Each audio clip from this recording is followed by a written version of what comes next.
you doing? We're good. Привет. Привет, как дела? Доброе утро. We What's up? fine, fine. What's up with the title? I wanted to clout chase, so I put a funny title in, so all the hexkins would come in here and yell at me. Okay, well, the only thing that sucks is the Explorer is throwing errors. Everything else seems to be working. Yeah, the Explorer is actually running at. Let me check it for you. Whoa, it's going lower. 78.65%. That's down from yesterday at 98.99%. It's all red right now. It's about to fucking flop. What's red? What are we talking about? Mainnet scanner on Pulsechain. Okay, well, I was just commenting on the 500 errors that I was getting. Like I couldn't get transactions. It throws messages like something's wrong, that sort of thing. So that's the Explorer. As far as the contracts go, things seem to be working. So I wanna talk about X1, Jack. Sure. Okay. What's your vision for X1? Are you obviously you're looking to lock up that juicy BTC TVL? I think you've said that to me before. Do you think you're going to make technical improvements on kind of the EVM thing, or what? Like, what are you hoping to accomplish with it, like at a high Uh, level for Yeah, us? so there's several things. One is ideological. That's actually is very interesting to me Yep. personally, and the other one is technological. So ideologically, the chain will run in a fully distributed mode where there's no founder allocations and no treasury for any sort of organization that runs anything. So it's going to be completely ran by the community. So that's the ideological part. The technological part, it's a fork of Polygon Supernets that allows the sharding to be basically enabled. So it's super fast. It's 1,400 transactions per second. We tested it to be the case. That is true. It's very stable. It interoperates with Polygon. It uses Polygon Bridge, so there's no need to invent new bridges. That's one side of the story. The other side of the story is that we will be running Bitcoin full nodes, and those nodes will be running on the same servers, interoperating with the EVM that comes from Polygon fork. So merging those two nodes together gives you the decentralized bridging into Bitcoin that nobody has really done before, because nobody really needed to do it before. But now with ordinals and with BRC20s, we see there's a really, really strong signal for the market fit and opportunity to trade your Satoshis for something that's not a Satoshi, but still be on chain and merge it into the Ethereum world too. So Ethereum people can actually be comfortable either from the side of the developers or the side of the users, use their MetaMask, but yet trade things on Bitcoin. So that's the vision.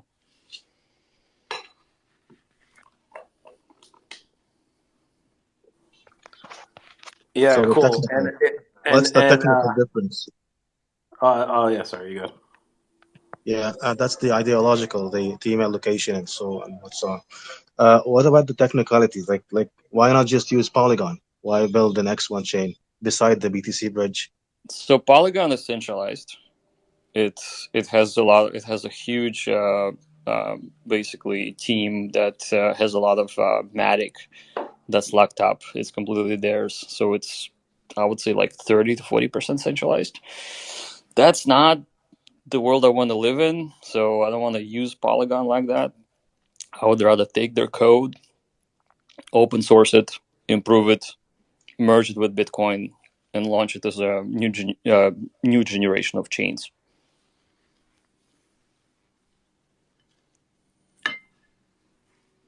That's why there's no stables. No more stable. No stables. I No mean, more stable.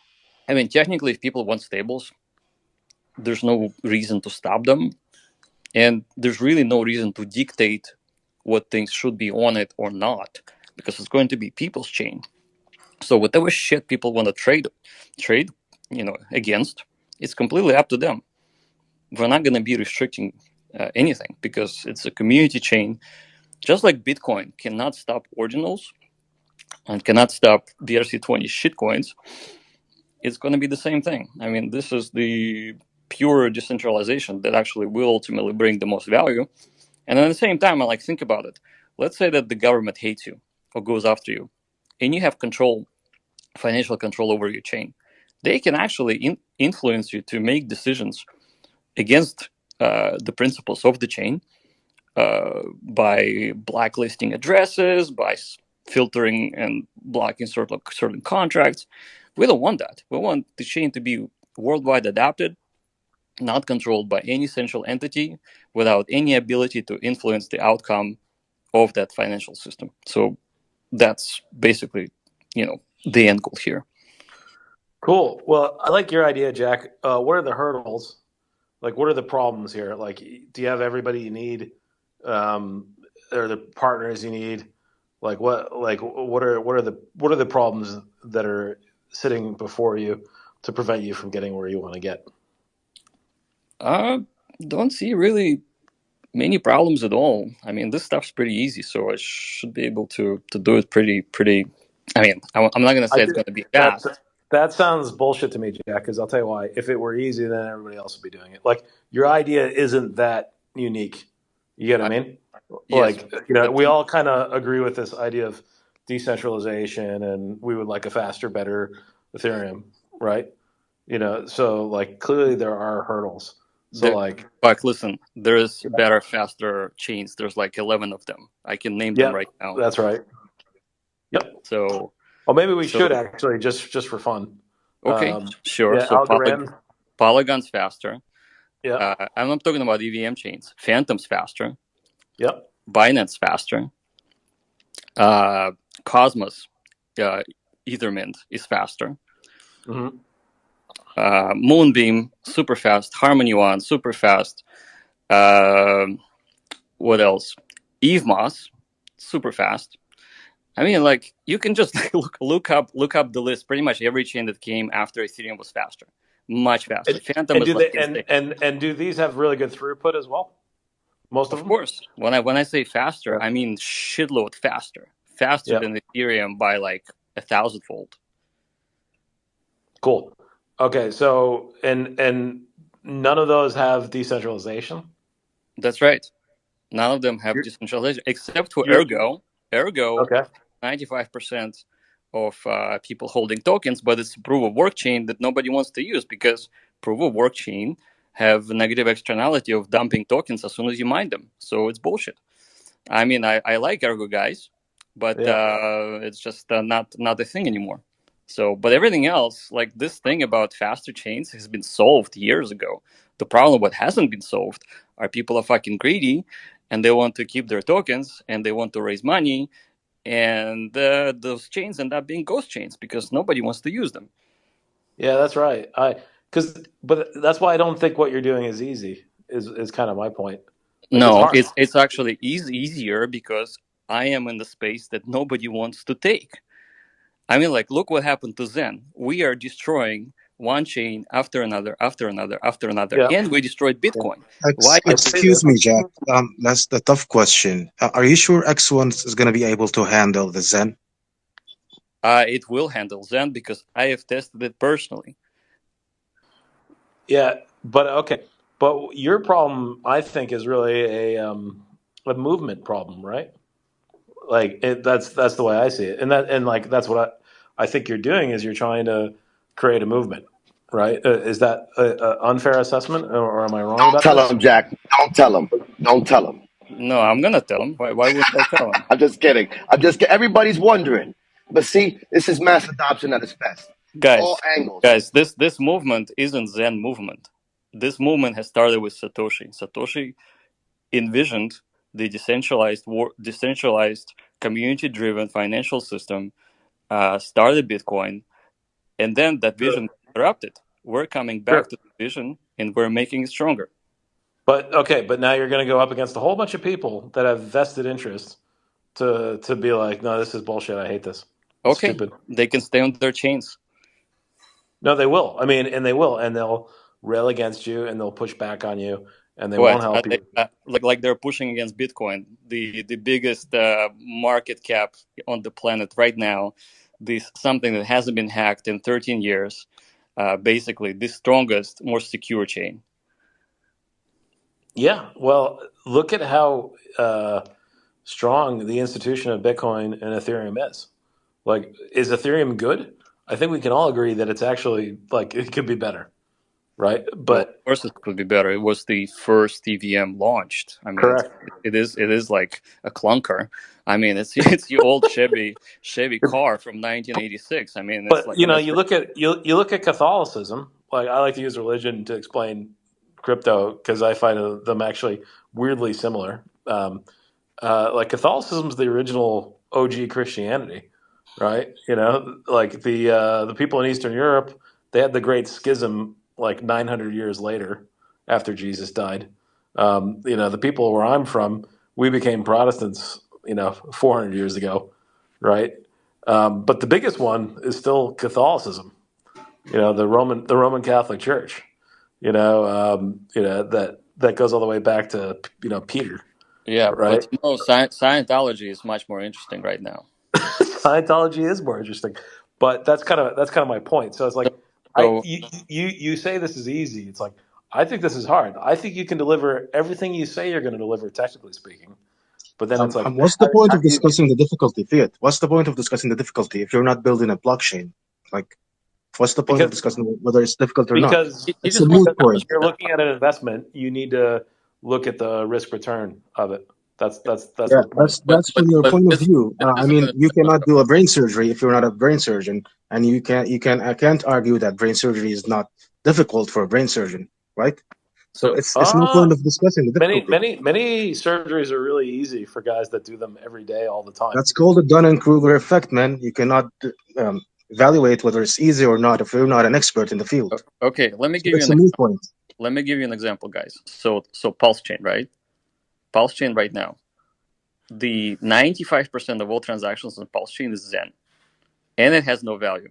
Now, explain to me how is that people are trading something that has no value? Well, actually, Pulse has some perceived value, so to speak, but Zen has no value, and yet people are burning their Pulse for Zen that supposedly have no value. Why is this Million, happening?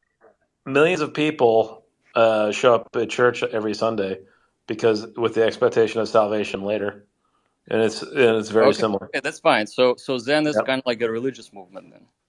Yeah. I mean, I think most of crypto is to a Okay, degree. okay. It's an economic religious So crypto. It's stronger religion than the native coin that you spend on gas on. well, no, it just means that a certain sect of people are interested in it, right? Well, But then there's also currently, yeah, go ahead.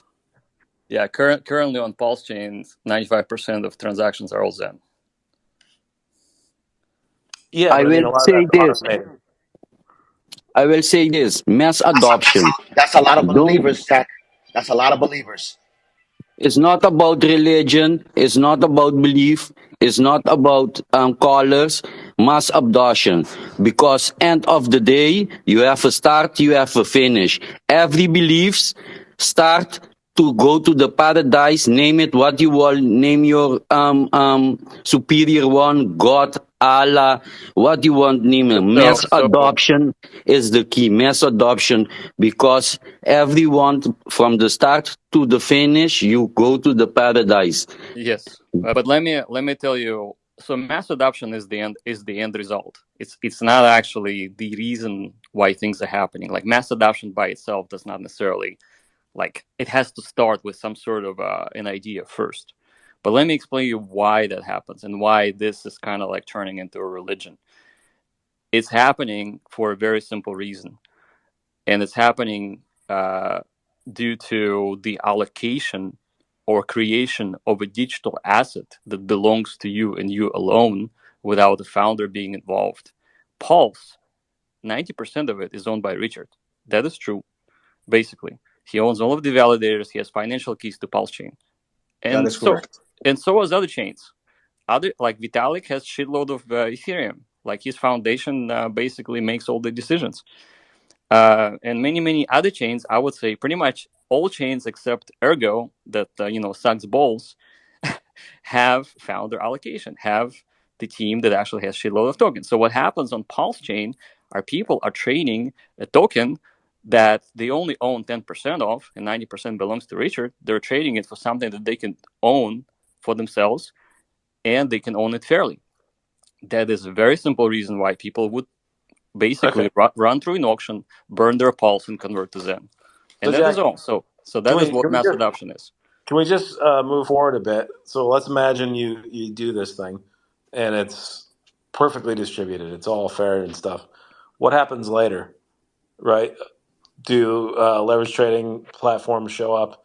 Binance, me, like I'm gonna launch a leverage trading platform and a leverage and a borrowing and lending platform or an NFT platform on your thing.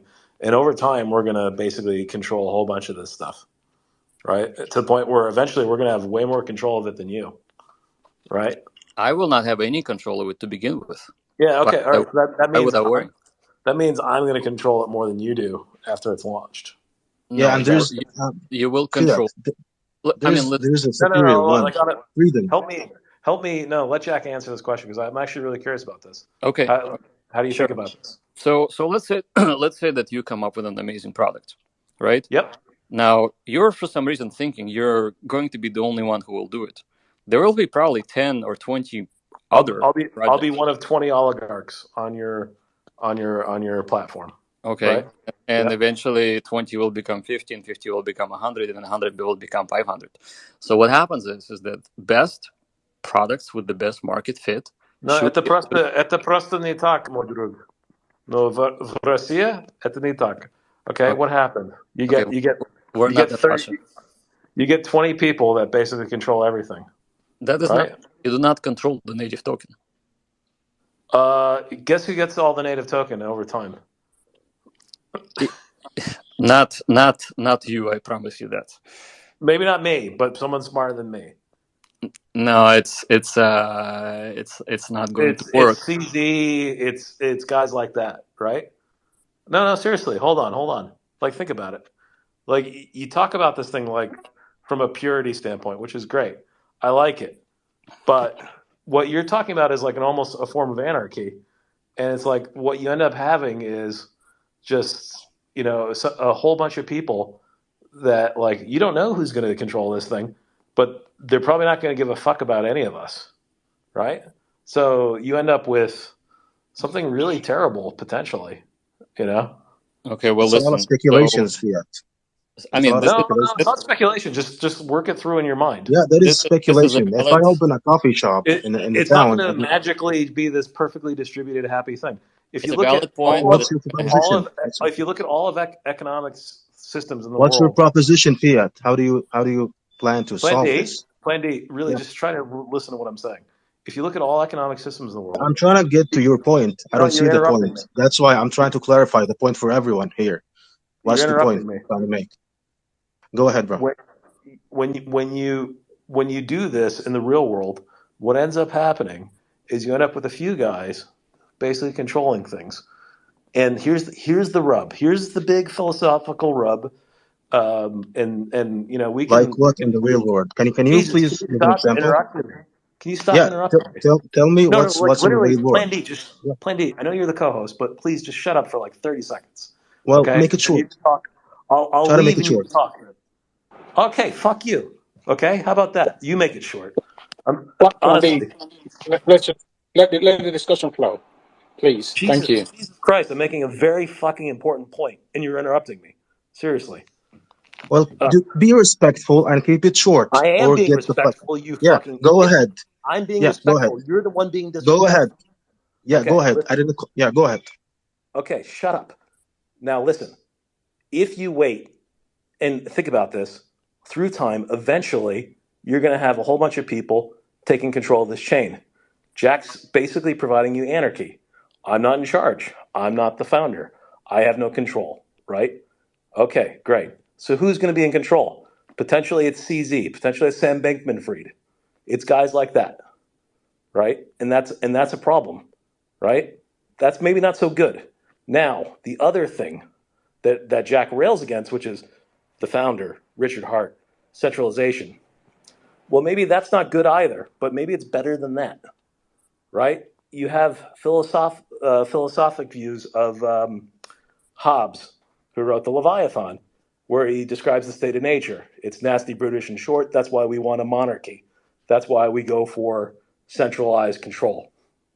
Maybe somebody who's enlightened, who we make king, is better than having a cabal of people that are completely unaccountable to us, because that's what I think you're likely to get with Jack's thing, most likely. But I'm curious what Jack thinks about that and how he maybe deals with that. I think it's mostly irrelevant. I would fight the greater evil now and worry about the lesser evil later. Yeah, Buck, when it comes down to that theory, it comes down to me. It just comes down to like even your platform, let's say you're going to build a platform on Jax.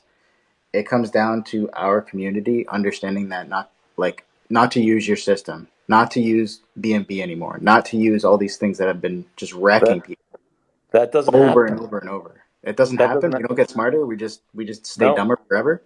no. People use the things that are useful to them, and over time, the people that are confident basically take over a bigger and bigger piece of the pie. So you're Right? telling Like, me with your leverage exchange, you can't build a leverage exchange where you don't profit? don't make this about me. Just think about like Amazon, for example. Like, think about Bezos just getting richer and richer and richer, right? You know, it's like on the one hand, it's like evil. On the other hand, you have to give the guy credit. Can I He's respond to this real quick about Yeah, Bezos? please. So Bezos isn't getting richer. The inflation that's created by fiat currency is basically took away all his money and all his buying power. He is irrelevant and has no relevancy in the new world. I don't know what you mean by that. Let's Honestly, go. the guy's stupidly rich. He's like, and he gets richer by the day. It doesn't matter. He cannot do anything with his money. What do you mean? Like, His what money is even like, let's imagine that he's worth $100 billion. Let's imagine that. In the last 2 years, his buying power was reduced to 50 billion. And even if that 50 billion is worth anything, he cannot really afford to do anything because he's just such a central figure. Whatever he does, there's a lens on him. He's basically a slave on this planet right now. You think he's rich? He's pretty much nothing. I mean, he is a puppet, a person who looks like a person, but in reality, everybody owns a share of him. the guy's sending rockets to Mars. I mean, he's doing everything that Elon, your hero, does. Sure. I mean, Okay, sure, so but those are minor things. That is not even that interesting. what's the major thing? Just out of curiosity, then. I don't think a major thing is like, so like we're talking about an individual getting rich. That is irrelevant in my book. Like, I do not care about any particular individual being rich because I do not believe in an individual actually exerting influence on the world, whether it's negative or a positive matter. I'm not talking about being an individual being rich. I'm talking about the power that comes with it, right? So when you are a Bezos style oligarch, okay, so or a Prokhorov, or a Berezovsky, or like whatever Russian oligarch you want, right? okay, so You have control over everything. can he Right? turn off Bitcoin blockchain right now? He can't. He can't, but he can do a whole bunch of other stuff, such as buy the Bitcoin, sell the Bitcoin, lobby congressmen to ban it. He can do a whole bunch of stuff. He can do it all, but his power is limited to a single individual. It's pretty powerful, though, honestly. It's not as powerful as a movement that goes across the He world. can pay to have you killed. He's that kind of guy, right? Like, he's got my that kind of money. life and his life is irrelevant. Yeah. Yeah, I get you, but what's relevant is what's happening next year, the year after, and the next decade. What happens to the financial system? So what happens to fiat currency? Whether we even going to have a fiat currency. So, well, yeah, there I think you need to be humble and say that's like a big fucking question mark. All this stuff, in my opinion, Jack, including the thing that you'll ultimately build, is probably useless and worthless in 10 years. well, And it's that's the it's thing, though. abandonware. That's the It's thing. abandonware, most That's the likely. thing. So the most powerful person in my book right now, the one that doesn't even exist, it's Satoshi. Satoshi made all of this happen. Everything we talk about, the reason why we're spending energy on interacting and debating and sacrifices and Pulsechain and all this bullshit, it is all Satoshi. He doesn't even exist, but he has the most power. By not having any power, he has created the influence that affects everybody's life. And you have empowered us, Jack. So we all Satoshi, not real. That's right. Real. We're all Satoshi. You're We're not any particular individual. actually Satoshi. Just like when you drink wine and eat the wafer, you're not actually eating the body of Christ. It's symbolic, buddy. You know. It is symbolic, but Yeah. we have the power. We have the power to take over every chain with our movement, and we will do it. We did it with all of the 10 chains, including Pulsechain, which is not technically a mainnet yet. I don't consider it a mainnet because there's no bridge. It's basically trading, fake digital artifacts. But Mhm. we knocked off Bitcoin last weekend. No one I has ever still done that in history of Bitcoin. I still don't understand where your end game is, though. Is it to finish Satoshi's vision? Is that like a really pejorative like base way of describing it, or like what are you trying to do? It isn't about finishing a vision. It is about expanding the vision and actually making things better for everybody in the world, not just for any particular individual, but create Hmm. systems that are resistant to centralization. That is the only goal, and that's what we will be pursuing. Yeah. No, I mean, it sounds great, but I still, where I'm skeptical is not even your ethics or whatever. It's just like, can you actually get enough people to come on that ride with you? People do not need me. People do not need me, actually. All I need Oh, to they do do. Oh, is they do. they do Disagree. not. No, All I it's in need the to do is code. publish a white Dis- paper. That's the only thing I need to do. Everybody will sing kumbaya and go, oh yeah, we'll keep up the fight without you. Uh, The less I am involved I in the way, disagree. well, this is the way I see it, and you may disagree, and it's fine. We will agree to disagree. The way I see it, the more I'm out of the way, the better this thing will flow. Well, let's test that. Why don't you just step away completely? I am Let's just aware. no. Like no more shit coins, no more tweets, Listen. no more selfies. No. Let's test your theory.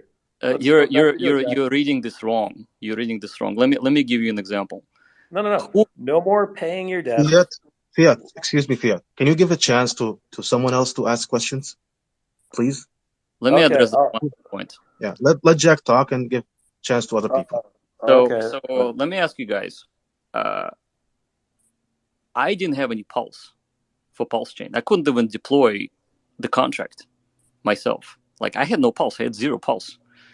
Now, friendly Hexicans reached out to me a week before Pulse was going to launch, and they said, "Hey, wouldn't it be great if Pulse had Zen starting from the beginning because it would be fair. It would be fair with every other chain, and there would be no any sort of baggage or the burn records that people do, so that they actually will be qualified for X1 airdrops in the future. Because obviously, a copy of Ethereum Zen would bring all of the records in, and it doesn't make any sense to double pay people for their burns. Like actually would disqualify Pulse Chain. And so I said, yeah, it would be great to, I guess, have Zen. I thought like I wouldn't give a fuck. Like I wouldn't. I mean, Pulse Chain's supposed to copy everything, so maybe I should just leave it alone. But people came to me and said, hey, let's relaunch Zen. It's going to be great. I'm like, okay, fine. Well, I don't have any Pulse. So a bunch of people donated like 2 million Pulse to me just before launch. And we put the contract without any modification on Pulsechain. Now we still do not have Pulse to even mint Zen on Pulsechain, right? Hexicans are minting Zen on Pulsechain. That has nothing to do with me having any sort of influence. What happened here is that the will of the people was to put fresh Zen on Pulsechain because people wanted to play with it. And for us to do it, it was 10 minutes work. I've done it from a fucking airplane, 30,000 feet in the air, flying southwest to Florida. It was that simple. So it isn't really anything that I did. It's Are you going really to what answer my people. question though, or are you going to do your stump speech? Because I asked you a pretty direct How are you question, which gonna is shut up here and give chance to other people? Can you please shut up a okay. little bit? Well, I'll just leave then, Plan D, and then you'll have a really boring chat. No, So you're Hold good. on, hold on. Hey, I hey, got hey, you're hold good. on, Fiat. I'm flowing no, in here. Jack's giving a stump speech, Hold and on. like I got a I just No, I wanted to don't. I got a answer that one question. question. I got a Then I'll leave. question. What's your question? What's your question? You're asking him to step away from something that is already out in the wild and he has no control over, No, other than he said it's better if he does.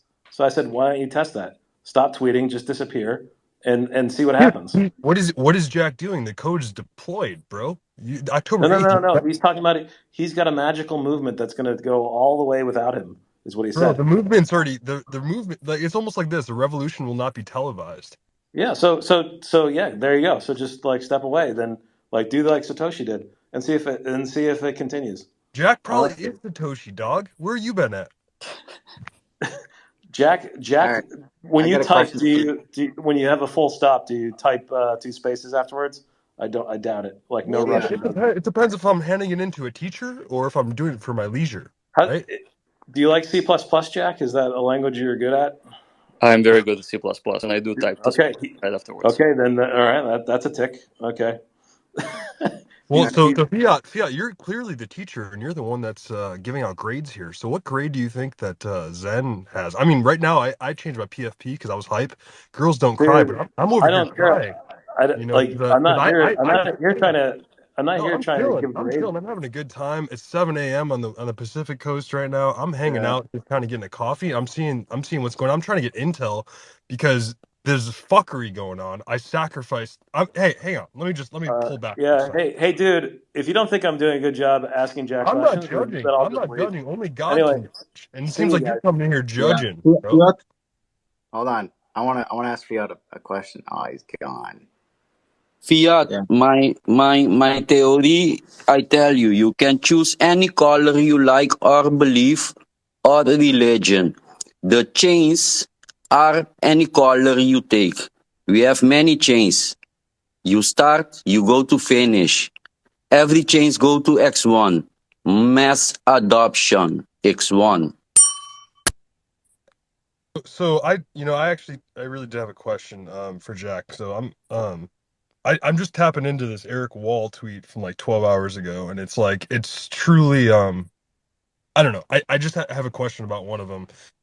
So like he said that just in relation to Pulsechain, he's like, yes, it is gross, is raise a gross amount of money and delivered a product that's technically equivalent of what you can buy on Fiverr for 50,000 to 100K.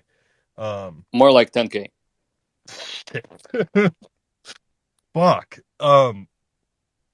Are we like it's fucked then, eh? Like there's no like bringing this back. If there's no bridge or anything. I mean, we're basically us as Zenians as like one of the first protocols out there, like I sacrificed. I have a bunch of Pulse, but I've only minted one maximum VMU because I'm not trying to. I don't know the value of this, and so it's like a little bit of like. I mean, it's just fuckery. That's all I can really think about. Like, what would you suggest doing with Pulse, if anything, um, as a Zenian? Dude, I can't answer that question. It's your I know, it's I, Jack, question. I Jack, can't. I got a question for you because I was actually there watching the whole test net, and I was slamming the gas because I have a fuck ton of pulse and whatever else. And I noticed that the day one, the gas just to do a transfer was around 0.6. To do a swap was like 0.8. I was like, okay, that's fine, but it's high compared to like coin to whatever ratio, right? And then I noticed before the contract deployed, it was like 3 minutes before I was sending people some pulse, and it ratcheted, like it went from zero point 0.6 to send to all the way up to like 600 pulse just to send, and it was like 3 minutes before you launched the contract. So I was like, oh, that's weird. And then it just went haywire after that, and everybody was slamming ZenFTs. And I noticed that you didn't even deploy the ZenFT contract until like 2 hours after you launched like the first, like the single mints. Is that correct? I actually don't know because I had limited capability from the plane. So the only thing I could imagine is that maybe people were minting and doing things with the old contract that was copied over. Yeah, maybe. But I noticed, so there was no Zen FT. I know there was no Zen FTs because I watched the first. I seen you guys call the contract to go into Zen FTs and all that, and I was like, well, what the fuck? Like, what is ratcheting up the price or the GUI? And then it was like on single mints, there was only 18,000 wallets doing single mints when I looked at it, and then I was like, single mints, 18,000, and somebody was paying like 7 million pulse to mint a single fucking like, or maybe that was the Zen FT. It was 128 VMU, 7 million, but it still doesn't make sense why 18,000 wallets would make doing single mints would ratchet up the price to like that high. So the only thing that I could imagine is that some smart Zenian ran a script from their like local computer that wasn't even like ZenFT related, and slammed the contract as soon as it was deployed to get all of the early C ranks. So that's the only way that I could. They're not even gone. Like if you go look at how much is there, there's still quite a bit of like skin on the bone there. So what I was thinking, I was like, and then maybe I was kind of thinking this is like your alpha because maybe you guys can scan the blockchain. I think it was probably just Richard hitting his own contract so he can own the majority of the coins because it wouldn't cost him anything. He just hits the contract with his recycled pulse into invalidate. But he can't. I mean, so like Zen's longevity is like 8 years. It is like no point doing anything the first 5 minutes or even the first year. You will still be diluted by everybody else who mint after you. Yeah, but he can still technically own the majority of the coins for the first couple of years and just dunk on everybody's head for exit liquidity. Yeah, but there's no limit, right? Like, so he can potentially do it, and maybe he has done it. Like, I have no idea, but we can do some forensic studies of the chain and actually answer that question later. That's actually very interesting. Yeah, that's what I was thinking. I'm like, who in the right mind is going to pay 7 million pulse just to contract, unless he's getting it back and just doing it, just taking it from one account and throwing it back in because he's got so much and it doesn't cost. It's possible, but listen, there's an easier way to do this. Like if Richard really wanted to have everybody Zen, he would just be buying off the market with the 90% of his pulse, because he ultimately controls the cost of pulse and he has an abundance of it. So why would you need to mint if you can just like buy the whole supply from the market? Why would you mint? So you can wreck his own users by ratcheting up the gas price, and it's kind of a cool test. Yeah, I mean, I don't think he would do that, to be honest. Because there's really no reason to test it, and the testnet for Pulse the V4 was tested extensively with the gas and everything. So there's no new information there at all. So I don't think that. I mean, like those two things, I would say that this definitely was not anybody doing anything malicious. If anything, it might have been just a user who had an offline script that ran it outside of this NFT creation. But it was still only something like 18,000 within the first 2 hours, and 18,000 is not a lot. And that's mint. So here's another thing, real quick. The Pulsechain Explorer is really bad right now. Like, it's not indexing data the right way. So whatever data we're looking at is mostly inaccurate. It's probably been inaccurate the first hour for sure. Okay. Well, it's still low. Like the global rank is only under 1 million. Yeah. I mean, it's good for what it is. I mean, like ultimately, some people are playing the game of trying to get with cheaper gas to get into it. So it's actually fine. Yeah, when I first hit the contract for, I think the beats was like 2, and then I put it at 10 GUI. It was 0.07 for 128 VMUs, and then it just went to like fucking nuclear. Yeah. Well, it was certainly fun to watch. I mean, we did enjoy it. So, So can I just ask, Jack? Well, I have a quick question on L1, and I think with all the sort of the recent events and our experiences with other chains, I think I really need to ask this. Now, what you're looking at delivering with respect to X1 is a decentralized blockchain with no admin keys. And so my question on this is, are you really sure you're going to be able to deliver a blockchain without any admin keys? It's that this decentralized and have the level of speed that you mentioned. And let me just finish up with this one again. Now, even if you're able to deliver it, how are you going to upgrade the system when or if required? And finally, I think we need to, as a community, honestly, I think what would work for us, and Jack, this is directed at everyone, of course. I think we need to make sure that we don't kind of provoke an open war with Hexicans and Pulsechain community. There's a significant overlap. There's a lot to gain just without having this open warfare kind of a feel to it. Yeah, I yeah, know. Jack, I think you can lead on. I mean, you definitely lead on this, and I'd say, but it would be good if more statements are made in this regard.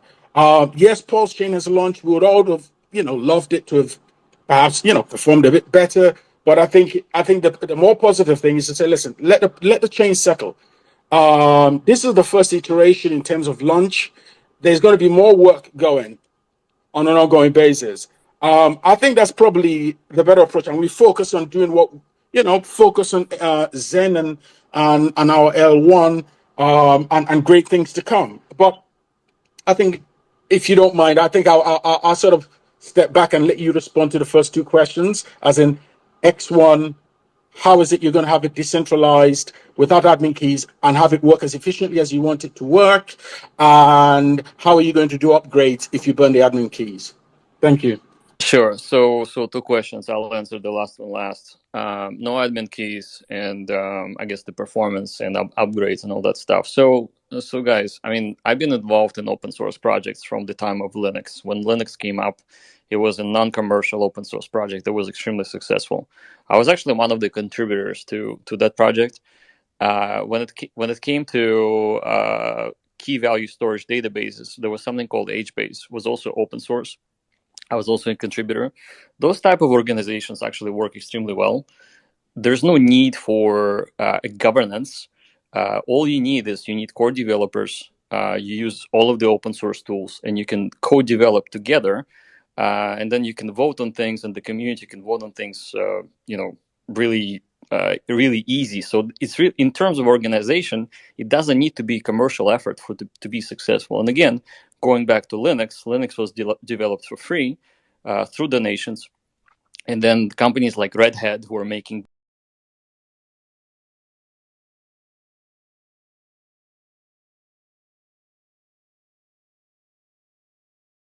licensing involved, so on and so forth. So open source, I really stand behind that movement. I think all of the blockchain development should be open source, which actually it is. That's how we can fork stuff. In terms of upgrades, again, it's pretty easy to do. If you have a responsible team that does things well, super easy. When it comes to admin keys, now you guys are pretty much always confused, or not you guys specifically, but people generally always confuse admin keys as the requirement to upgrading of software. Now, admin keys generally are cryptographic keys that required to manage smart contracts. It has nothing to do with blockchains that are usually written in the language called Go or Golang that Google has invented. So when you run a validator or you run a node, you can download open source code that is managed by the community that builds the code, and there's no admin keys required to install it and run it and to do an upgrade. You just do a version sync and you're done. So that is how the open source projects are generally done. Now, when it comes to speed and so on and so forth, as I said before, there's like 12 different chains that are faster than Ethereum. We have chosen so far, I mean, we may change our mind, who knows, we'll see. But we have chosen Polygon SuperNets. We have tested it to be at least at 1400 transactions per second. We have this data. We shared it on Twitter before. easy to do. It would use Polygon Bridge. We'll have to design it, to have to deploy it. It's already being used to transfer billions of dollars back and forth. So now the second thing on Pulse chain specifically, and the animosity of people and so on and so forth. This whole thing is toxic maximalism. It's really stupid in my book. I want Pulse Chain to succeed. I want Pulse Chain to run. I want people to make money, and I want people to have a choice. Should people go to Pulse Chain and enjoy it, they should have the option to do so. Now, can Pulse Chain be better? Absolutely. Can we help it being better? I think we're helping. We're helping to get validators more Pulse. We're helping to burn Pulse so that it's actually worth more. We're bringing adoption to the chain. The blocks are full. It's not a ghost chain, so things are actually working really well. We have done the same thing with other chains. Every chain thanked us, every chain, except those chain. Those guys, they blocked the contract, and well, it is what it is. They wanted to be a closed chain without open source or decentralization, whatever. I mean, it is just choice. We have to respect it. But the 95% of other chains actually said thank you for bringing users. The Zenians on Pulse chain are hexicans, pulsicans, whatever you guys call yourselves.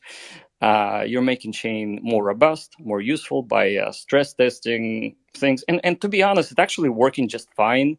The fees are higher because there is an auction, right? So when you put a transaction in and you want your transaction to get into the next block, you have urgency to do so because you're competing for C rank or whatever that is you want to do with Zen. You just spend more Pulse. It's completely fair.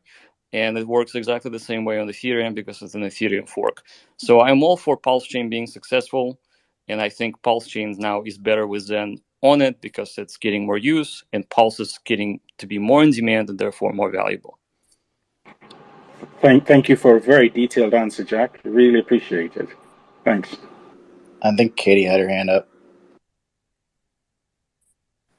Hey, I just got a few messages to come in and talk about to do with the mempool on Pulsechain, right? So no, it actually wasn't because you guys deployed Zen. So the beats on Pulsechain already went over, I think it was like 3,300 in the first couple of minutes of launching, right? So there was hundreds of thousands of transactions being pushed through on PulseX when it initially launched. So that was just our community already pushing the GUI, or as we call it, beats, to like drastic levels already, right? So there was like a big FOMO event initially.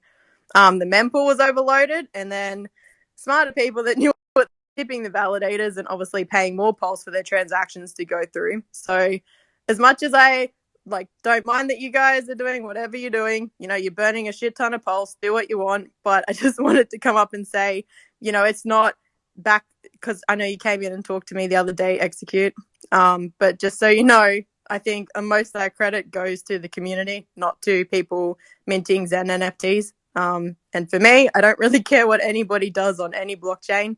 If anybody wants to pay Pulse and burn it, please go ahead, because I know you guys have to market buy it to get it. But just so you know, like the GUI, the beats. No, we got it. We got it. Yeah. The mempool was already overloaded before you guys came along. So I just want to debunk that. Well, nobody's claiming anything, I don't think. Yeah, I asked you about it in the space the other day. You told me that it wasn't Zen. But then I stayed in the room after I left. Well, I mean, I came back in the room after I left, and you pretty much kept saying, well, there's a coin that we can't name, but they keep spamming our network, so the fees might get higher and higher. Who knows what happens? The Voldemort coin. So, yeah, of course. I mean, if fees are already X amount and something else comes along and adds more volume, of course they're going to increase. That's just standard. Same as you've seen in 2021. People started going and doing massive NFT mints. It's just what it is. So quick question. So do you think it may be possible that people were looking at the countdown timer and swapping their copied coins for Pulse so that they can actually get into Zen? No, I think people were just swapping out of their copied over coins because they know a lot of them are going to be worthless eventually, right? But isn't it kind of interesting that literally 5 minutes before the gas just spiked, literally on the dot? No, because that was when it launched, right? So Pulsechain had been busy since when it launched. When we very first started like looking at V4, the same Come scenarios played on, out. come on. So Didn't you you can say look at nine? Deck Screener, right? Like you guys can laugh and do whatever you want, but Deck Screener has the true data, and you can see transactions through ERC20s that were forked over, PRC20s that people would have thought worthless or like not even looked at. And there's transactions in those pools. Like that's our degens in our community that were gaming it, trying to find ways to obtain Katie, pulse So Katie, because I'm the I'm AMM in your deployed it. community I'm too. not gonna claim anything. I'm just asking a question. So Yeah, I answered it. 1% of the AMM's liquidity was redeployed with pulse pairings, and there was a bunch of people swapping between them. No, I don't think it was just for Zen, Jack. Sorry. no, I mean you don't have to be sorry. I really don't care. And there's a thing called like unit bias. 1,000 pulse for a transaction really is not that much, right? Yeah, and I think Pulse has the value of zero. So even if it's 100 million for a swap, it's still zero. Are there a certain amount of days that Pulse has to be zero for some reason? Is There's that speculation. is that the question to me or to Katie? Just to the room, I guess, you know. So here's my take on this. Um, there was a lot of questions on why Bridge is not up, and my personal speculation, which could be completely wrong, is that if you don't have a bridge up, you can take the chain down, and nobody lost any money, like real money. You can literally go back to the beginning and restart the chain, and call it the mainnet, and then get the bridge up. When you have bridge up, and if you're bridging real funds over like Ethereum, and it gets deposited, you can't really go back. I mean, I guess you could refund the Ethereum and all that stuff, but if it gets swapped into other wallets, then you don't have the control of reversing anything because the Ethereum side already has spoken, and Pulsechain has no control over Ethereum. So I'm thinking the bridge is probably down at the moment, so that there's a recourse possibility for the chain to be shut down and reverted back uh, due to some unforeseen circumstances, whatever they might be. Let's just say that safety mechanism. Now that's my speculation. I'm not saying that this is accurate or if it's even true, obviously. So that's my disclaimer. Safety first, then teamwork, I think, is usually how it goes. But you know, yeah, that's wild because yeah, I did see some speculation about that going around, and I didn't know like what to think of it, but I think it makes a lot of sense. Or maybe it's to do with a big giant airdrop of free money and tax implementation. Well, we're not expecting to profit from the work of others, dear Katie. Oh dear. I don't think people understand that. Like when it's Richard Hart, if he says 48 hours, you just got to add like 16 weeks to that, and that's like the time you should set your time to. So there's like this really funny thing where even our developers will say if they tell you 2 weeks, it's 2 months. Like that's not Richard Hart. That's just developers, bro. Like, My developers, when sorry. they say 2 weeks, it's 2 weeks.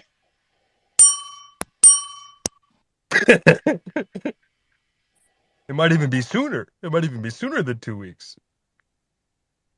I think he forgot to make a sacrifice for the bridge. I was looking for where that wallet was where I can sacrifice for that bridge. Katie, can I just mention on this? I mean, what you mentioned, you talked about Zen not being, and correct me if I'm wrong. I don't want to misquote you. Primarily responsible for the increase in the gas fees war. Now, I think if you look at the history of Zen, you really have to accept. That it has to, it is. And now the data will be available, of course, eventually. But if you look at Zen has launched on 10 chains. So this is not as if, it's not as if Pulsechain is the first chain that Zen has launched on. But each chain that Zen has launched on, including Bitcoin, has experienced the same thing. It's been press tested to the extreme. And so it isn't really out of the ordinary, okay, to claim or to suggest that Zen actually brought about the stress that we all witnessed yesterday and the escalation of the gas price. So I think when something is self-evident, there's no need denying it. It's pretty much so. And actually, to be frank, a lot of Hexicans, both on YouTube and on Twitter, pretty much came up with that. Point that it is Zen. Once the once the Zen army came and on the chain, it all went haywire, and that is consistent again with what we've experienced with Zen going from chain or launching on different chains. So just wanted to mention that, and there's no harm admitting that, and it doesn't take away anything I from didn't. I said Pulsechain thank you and for burning Pulse.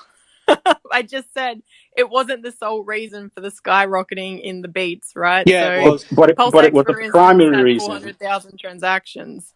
Like, It was the primary reason, Katie. It was the primary reason. And no, then I it mean, wasn't. I was actually trading before you guys were open. in the okay, nest you'll see a live look at Jack launching on Pulse Chain. Let, let, Just let so me you just guys know. say the fees on Pulsechain were cheap up until the moment Zen was deployed on it.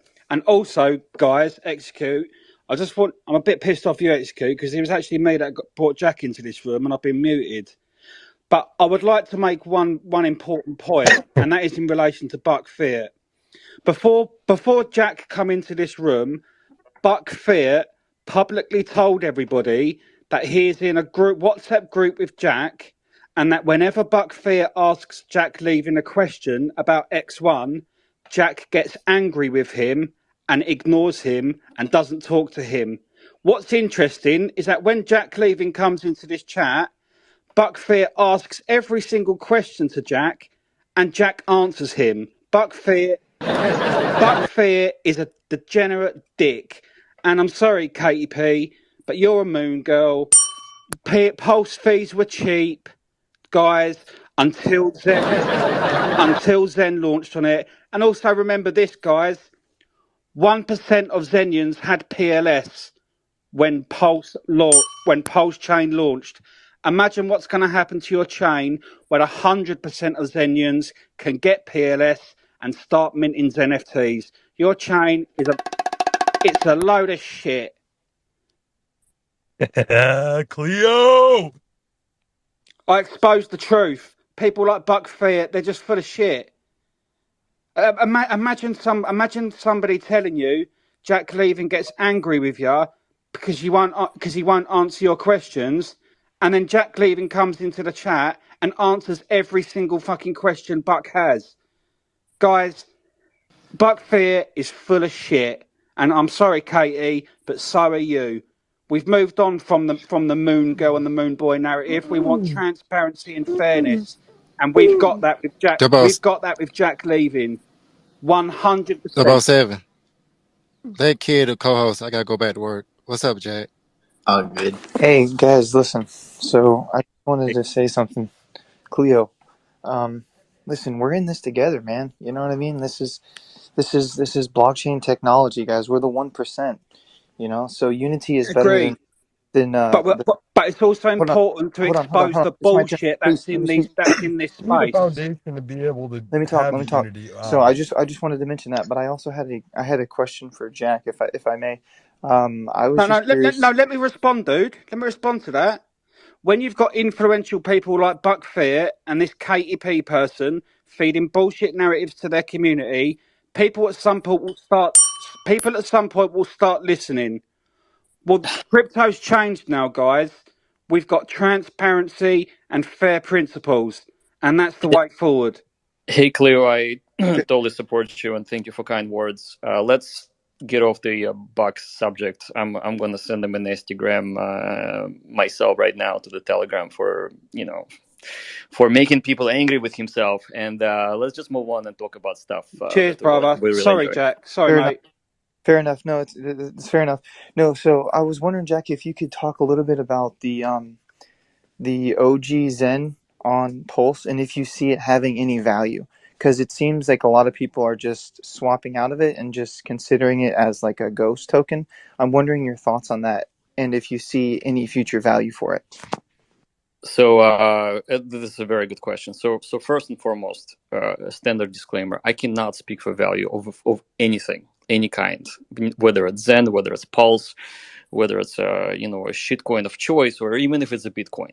So I cannot imagine it to have to. I mean, I do not want to have any sort of implied influence on the economic outcome of people making decisions based on what I have said, because I shouldn't really have that power. Now, when we were launching Zen on Pulsechain, and there were at least like 25% of people who were like really unhappy that their copies supposedly would not have any value or something like that. And I told people quite straight, I said, listen, you guys give value to whatever you want. It's not about what I say. So if you guys want the Zen Classic on Pulsechain to have value, then give the value to that and trade it and do whatever you want with it. I mean, we cannot stop you. We shouldn't stop you. We shouldn't speak against it. So whatever you guys want to do, if it has value, then it will have value because people vote with their money for it. It's the same situation as Ethereum Classic. Ethereum forked and some people didn't like the fork and it became Ethereum Classic. It actually had value, and for a while it had more value than the actual Ethereum. So things like that do happen. So I would say just like do whatever you need to do and think. And I mean, I can't really say it will or will not. Fair enough. We'll see. We'll just see. Fair enough. Next question, really quick. Do you know if it is possible for the read and write function for the contract to be implemented? Because apparently somebody was saying that it's not. So do you know if that's something the validators would have to update, or do you think read and write functionality will be available for the Zen contract on Pulsechain? So what is read and write functionality? What does So it really mean? apparently it's not possible to claim any future mints on Pulsechain from Zen Classic at the current moment. I have no idea why that's not working. Like, I'll have to look at it. You just need a front end, Jason. Yeah, no, I know, but apparently from Honeydale's, he said he looked into it and he said the read and write function within the contract to allow you to do that was not copied over with the contract. The Zen warrant. Okay. So this is what we do. The code is the same that was deployed.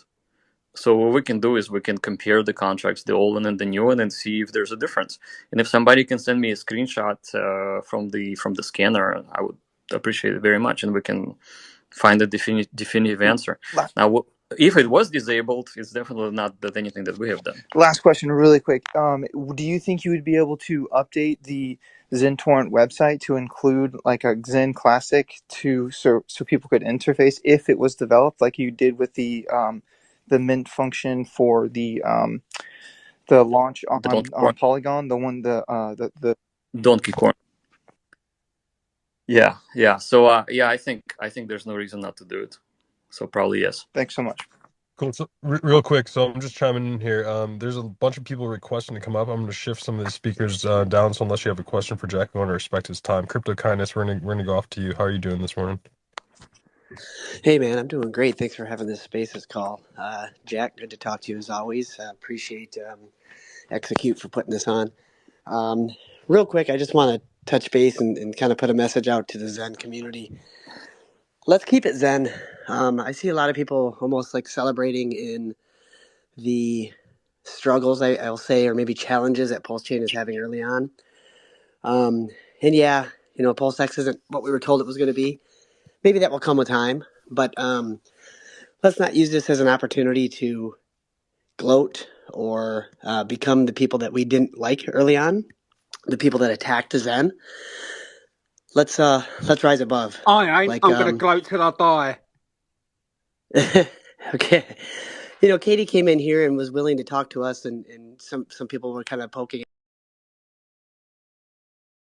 at her, and I'd say making fun of her. I don't know. Let's just keep it Zen, guys. Let's keep our community. Let's keep our ethos positive, and let's show the rest of the crypto world how crypto is supposed to be. Yeah, and I respect that tenet, and I respect those ideals for sure. And I think we all need to play nice, and we're here for mass adoption. We're here for the whole space. But I think also like sometimes you got to call a spade sometimes, and that's just my opinion. But everyone's entitled to do as they wish. But I promote kindness, and I think crypto kindness. Obviously, you do as well. So I think Yeah, that's thanks, crypto kindness. Definitely also promote kindness, and we should be kind to each other. There's two things that are happening. People get emotional, and they have emotional outbursts, and they end up speaking words that they didn't mean to. That's one kind of situation. The other situation is that there's some people who are actively promoting lies, whether it's about Pulsechain or Zen, and those are the people that should be called out. And it has nothing to do with being kind. It has everything to do with somebody having an agenda that gives them some sort of power trip or some sort of financial gain, whatever that may be. Those people will always be called out by myself, and I hope other people will call them out also. Everybody Clear. else, everyone else can be basically forgiven for just being emotional. So let's No, just go I with that. get that. Absolutely, you got to call people out if it's disinformation and spoken from agenda. But I just see a lot of people kind of celebrating and other people's downfalls, and that's not the community we are. And I just challenge everybody to rise above. But certainly, Jack, calling people out on their bull crap is necessary. And at the end of the day, somebody said in our group this morning that the SEC is our enemy, not other crypto chains or communities. We all need to rise above and work together uh, to deliver first principles crypto to the world. And I like what you're doing, Jack, challenging on Pulsechain and saying, hey, it could have been done better. It could be done differently. And at the end of the day, you're all seeking to just be better and grow crypto to what we want it to be. So I agree with that. Thank you. And I only made the title of this because I went into the hex spaces and they wouldn't let me speak. So, and I knew this would get Buck's attention. So originally it was just me and Buck talking, and there was nobody else in here, and we were just talking about like the nitty gritty of Pulse, and then everybody else ended up coming in after, and it was just like me and him just going back and forth about whatever. That's fine, man. Clickbait is clickbait. You got to get people here. I appreciate that. Let's kill him with kindness, man. Yeah.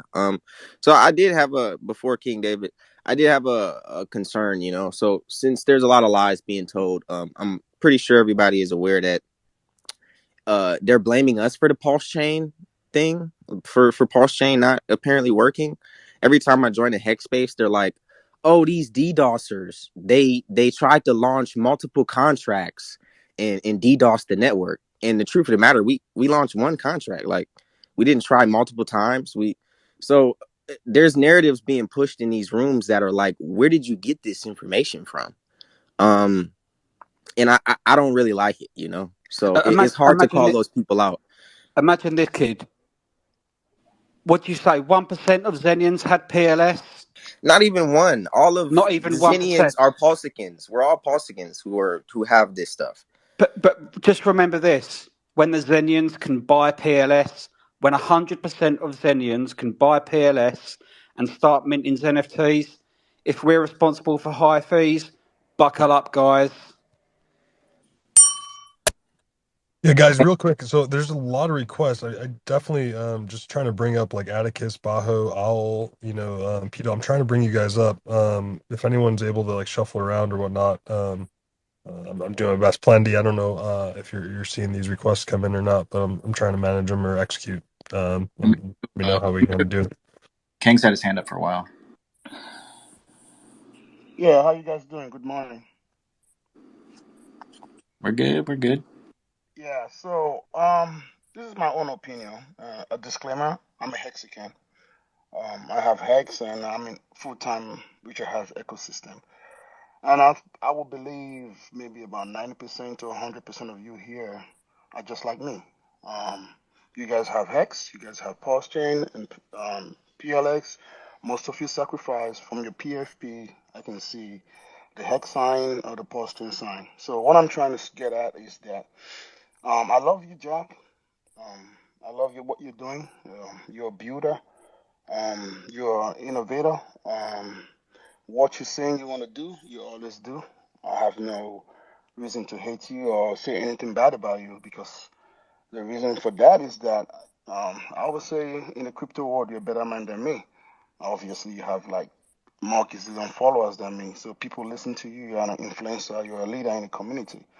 But the only thing I will say I don't like is that, quote unquote, I'm not trying to be too direct. Is being the green snake under the green grass. Right? Looking for faults in other things in order to promote yourself. In my life, I have to be very careful of people like that and people that are envious, jealous, boastful, arrogant, and these are not good quality of a leader. And that's what I'm saying. And I've told you this before. I would try to stay away from that, and I would try to veer the community against doing such thing. We are all in together. We are all, to me, we are brothers and sisters doing the same thing, having the same agenda, yes, and trying to change our life, which Zen has done beautifully. I will say that. Despite, oh well, people were laughing at it because it was going down. That's what it was supposed to do at that time. When you guys started building and everything started getting better, and people were surprised too. So whenever you're doing something right, expect people to laugh at you. Just as the way you guys are laughing at Pulsechain. There's nothing wrong with Pulsechain. There's nothing wrong with Zen launching on Pulsechain. That's how crypto should work. Is a stress test? Did it pass the test? Yes. Did its fees go high? Yes. These fees are supposed to go high when you have a high demand. Is that's what it does. It bounce pulse chains as you do. That's how any blockchain should work. But Is we the was fees promised low fees, dude. but Oh, hold on. Let me finish. let me Hold on. Let me finish. finish. Is the fees too high? We can't even tell yet. We don't know.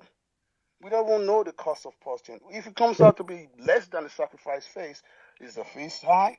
If it comes to be $1, is the fees too Well, high? that's if you're judging it versus like a USD or something like that. But like Yeah. compared to testnet, they are quite high.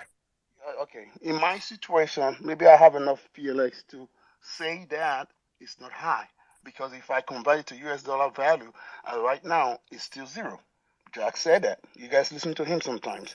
Number two, if it's 5 cents for PLS, if you still do the conversion, it's still probably gonna be less than $3 or $2 compared to Ethereum fees. So Pulse Chain is doing what it says it want to do. You can love it, you can hate it, Oh, but wait. Hold on. Now, here's where I disagree. Pulse chain is not doing. It's doing what blockchains do. Yes, gas is increasing as people bid for it, but it's not doing what it was supposed to do. It was supposed to be cheaper, faster, more efficient. And is the truth of the matter is it's a copy. So the same thing could potentially happen if all those users come over to Pulse chain. So I hate to break it to you, bro. It's okay, not. whoever is speaking, kid, whatever you It's not said, a get. It's not a let me delegated proof of let stake. me let me come to what you're saying. It's not deflationary. It's inflationary. Well, let It's me see, let me finish. Why are you standing over there pointing your fingers at other people or other No, no, things? no. We're not Hold pointing. yeah, We're on, yeah. not We're hold pointing not on, fingers, talking hold about on. that. No, no, no. guys. Real quick. We're not pointing fingers. We're pointing thumbs, and the thumbs are pointed at ourselves, right? And that's really what, in my personal perspective, and it might mean nothing to everyone in here, but my personal perspective is that's what we're doing, and we're leading with that, with the first principles of crypto and what we're doing with our own projects, and we're launching them on these other chains. And I say we're, it's just the community, and obviously Jack spearheading this. So that's just from my perspective. I also want to keep the flow and things going here. Yeah, we got I do see Gary Wood. I would like to bring Gary up. You know, yeah, Gary's an hold on, hold on. I don't know if I'm allowed to bring him up because I'm blocked and he doesn't let oh me talk in shit. his spaces, but this Oh, is shit. open source, right? So we should just let him up, right? Yeah, I'm trying. Yeah, I'm trying to let people up. I don't know if Plan D, if he's still got a pulse over there. Pun intended there for the pulse, but I just don't want to gatekeep, Don't yeah, want to no, no, gatekeep. I'm just trying to get Plan D. Hopefully, he's alive over there. I just want to make sure you're letting people up. Gary, I think you. Oh, we got him up. There he is. Here he is. Hey, Gary, how you doing? Hey, I've just now woken up. I've only had about 4 hours Yeah, sleep. it's a good time to wake Yeah, up. it's time to wake up. I only had about 4 hours of sleep, so I only heard maybe about 10 minutes worth of the recent conversation. Maybe the speaker right before Jack. But I, Cool. So we're just flowing yeah, here. I think that the frame is kind of repeated since my experience in 2017. What is in this room and being said isn't anything new, in my opinion.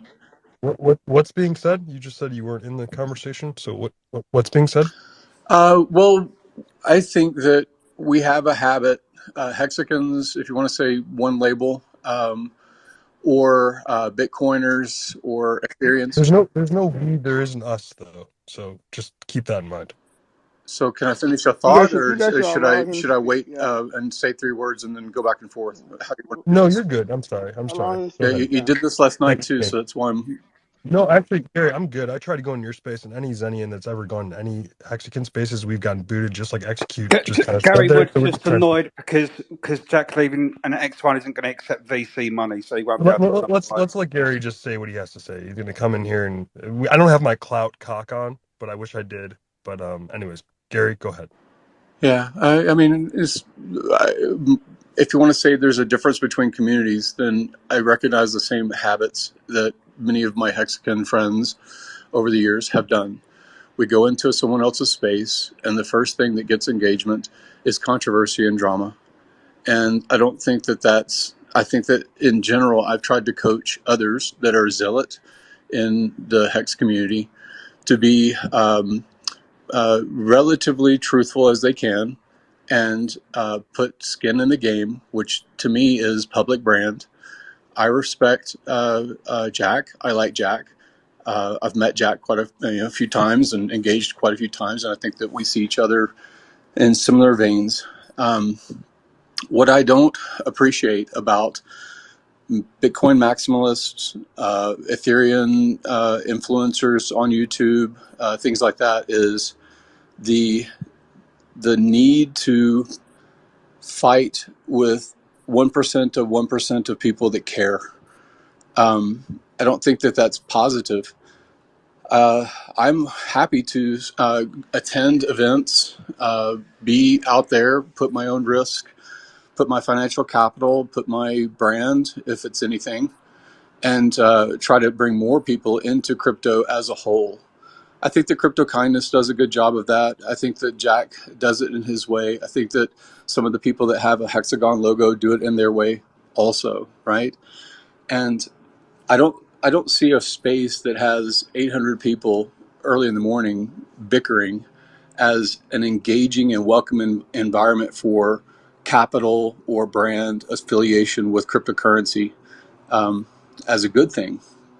I think that Real quick, Gary. You're just kind of coming in this room hot. I don't know how long you've been in here, but like, there's really not too much bickering going on.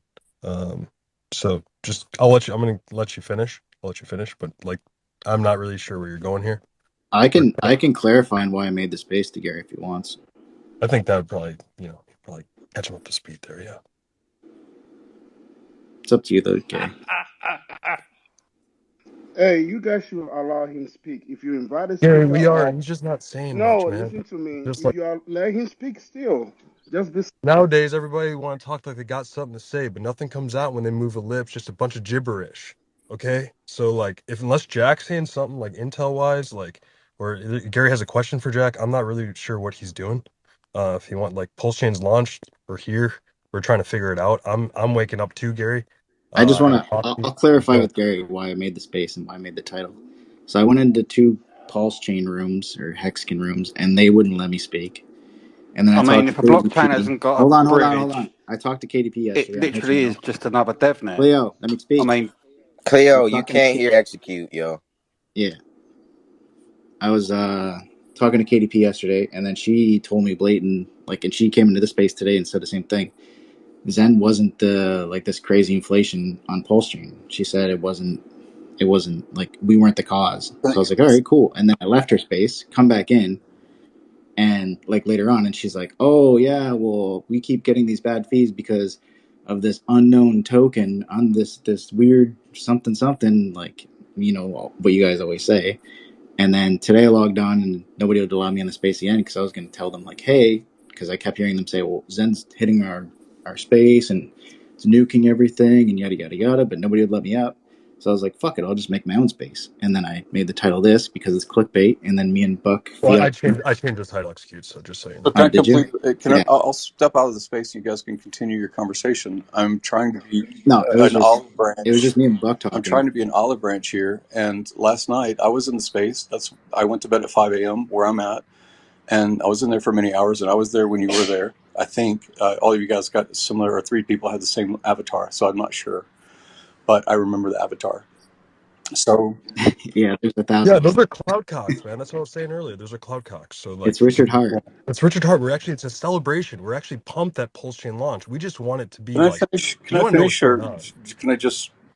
I mean, well, right now we're all Swedish right now, so no finish right now. But yes, you. I mean, what are you saying, I'm Gary? saying that Like this. you're I'm bringing saying up that big I'm drama about saying that like, what's if up? you're trying to engage the rest of the planet to be Xenians, there's 95% of people to speak with that are not anything to do with pulse chain, nothing to do with hex, nothing to do with hexagons, and engage. But I don't see bravery in hosting spaces like this where Gary, it's are you about judging? Are you judging, Gary? fighting. You have 8. Gary, it really feels like you're judging, man. And I don't like. I'm not combative. I'm not trying to be combative in any way. Like I just don't really know what you're after here. Bro, quit muting him. It's killing me. If you keep muting me, I'm just going to step out, and it's an immature way to host. Right? It's an immature way to That's host. It's an immature way to I'm not host. hosting. You're an I'm not immature hosting. I'm person, not hosting. and you were doing it last night I'm not too, if hosting. it's the same avatar. So let me finish a thought before you continue. Everyone else has time, right? If they want to boot me out of the space. But you just are creating an environment of hostility, and you're putting words in my mouth, and I don't think I'm putting words in your mouth. You highlight it in a respectful way, how I'm different than you. I'm open to it. Like I'm an open person to these things. But what I was saying was last night there was a space. The space had commentary about, I don't know who brought it up first, but they were saying that the transactions were expensive, that there was clogging in the network launch and all the other things that we are all aware of, right? So I'm not competing in the idea. Launch of something that had 2 years of preparation, or pivot, or all these different things don't really matter, because now it's here and people have an experience, and their experience on PulseX, maybe it's lacking, right? Because there's features, I heard when I came into the space, there's features that should have been there or were in V1, V2, V3, V4 and aren't there now. Agreed, absolutely. Other things, that there was expensive transactions that are not fitting with the narrative, that it is competing with Ethereum, or less expensive to transact on free copies or airdrops or system state copies, whatever you want to say. I do have competition with the idea that it was expensive or not expensive, because people can do math. Eric Wall just said in a post. He actually, hey Eric, how you doing? Eric Wall just said that it'd probably cost similar to the amount in a tweet, about like maybe like 50 to 100K for the launch of. Well, saying Eric, well, like I mean, Jack even said it might be like 10K. Dude, I So did a I'm just thousand trying to understand like transactions last night. Are you gonna let me finish a whole no, I'm not sentence? talking. I'm I not did 1,000 transactions. Gary. I'm not Gary. I'm not saying, and I apologize for muting again, but I'm not saying about like the transactions. I'm saying about like what was built. Anyways, Gary's gone. Bro, you got So, my bad. Eric, I'm just trying to understand what's going on. How are you doing, man? What's up, guys? Now I'm curious as well. How are the fees? Like, what is the? I heard some like low key disappointed voices in the space. What's the issue with Pulse Chain? The high fees, man. We all were here for the launches in, like literally second How, zero. but So I I watched the heard fees go from 200 pulse to 300. To 3 million pulse with my very own eyes. 3 million Pulse. From 200 pulse for a transaction to 3 million, and with my very own hold eyes, I up. watched it slowly, incrementally go up. Let me give But three Eric some alpha. Right? 3 million for 3 million for a normal transaction. I thought it was like 1,000 No, on PLN. the blockchain, somebody made a $3 million swap for something. I watched it. Okay, that's strange because I saw some screenshots from people that were bulk minting XEN. There are like 128 transactions in one, and then they got up to 1 million PLS. But are you saying that for a regular swap, the fees got as high as 3 million? Yeah, there's one for 3 million, and the highest Zen FTS can go through was 128 VMUs for 7 million.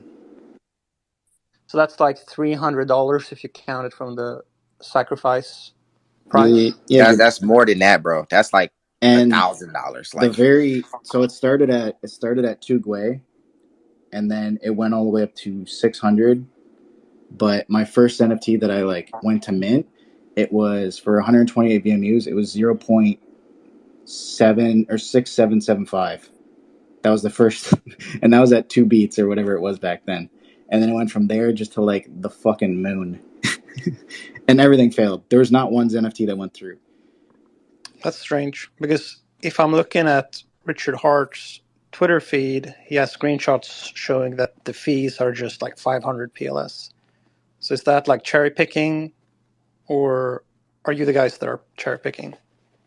I mean, my stuff, I was just watching it all on chain, and most of my stuff, it was just like I was pissed because none of my Zen NFTs went through, and then Zensu came into our space while we were doing everything, and then he was saying something about asking how it went, and I noticed when he was in our space, they called the contract again, and that's when the NFTs turned on. So the first like 2 hours, it was just single mints. It wasn't even batch minting for the first 2 hours of our contract going live. I mean, Jack's gonna have to like double check with Zensu on like if I'm correct, but I remember seeing the contract get called, and I was like, none of this shit makes sense. Like, No, I believe you. I mean, what is happening? What is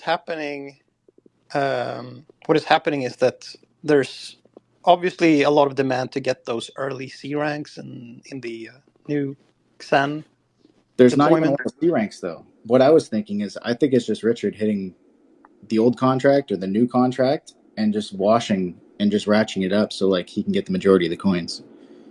That's what I was Wait, thinking. So I'm like, he can just pay all the recycled PLS into us, take the majority of the coins, and then just pay the validator because he owns the fucking validator, and then just take it and keep hitting it again.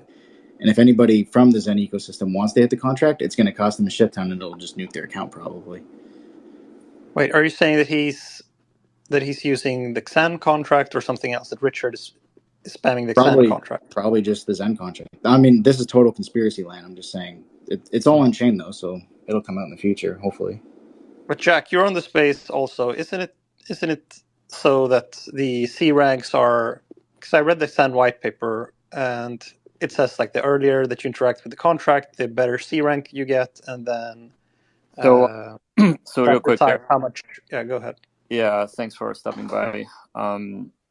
Really interesting discussion here. So here's the deal with C ranks.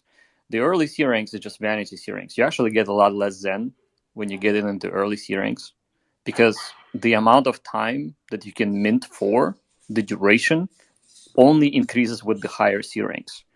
So in fact, only after I think like 500,000 C ranks, the window actually opens up. So you actually would have more benefit to wait and start minting when C ranks are higher. So I'm thinking whoever was doing anything, it was just the people who wanted to get vanity C ranks and they didn't care about Zen. Okay. Well, I mean, the fees can still get pretty high if there's like a limited of people that can interact with the contract per block, and then all of them are competing with each other, and they're basically spending. All of them have like if you donated, sacrifice like $5,000, you have 50 million pulse. So that's like a lot of pulse. So it doesn't seem insane to me that maybe you'd spend like $1 million or $2 million just to interact with the contracts early. I mean, there's also, I mean, the whole situation with, I mean, there has to be other things that are going on in the chain. There are tons of different Ethereum contracts that you can interact with and fuck around with. For example, my own orb contract, you could go to the contract address of my orb and basically snatch the orb for free at the moment. So there are like tons of different things that you can do. There's basically a bunch of inherent MEV that is locked up in the system, and there's only so much block space that you can use. So it's not like an Ethereum state that is deployed like this out in the wild. Everything is like a free-for-all. It's a big buffet. Every contract is, you can liquidate it, you can run around, you can do a bunch of weird different games. It does this.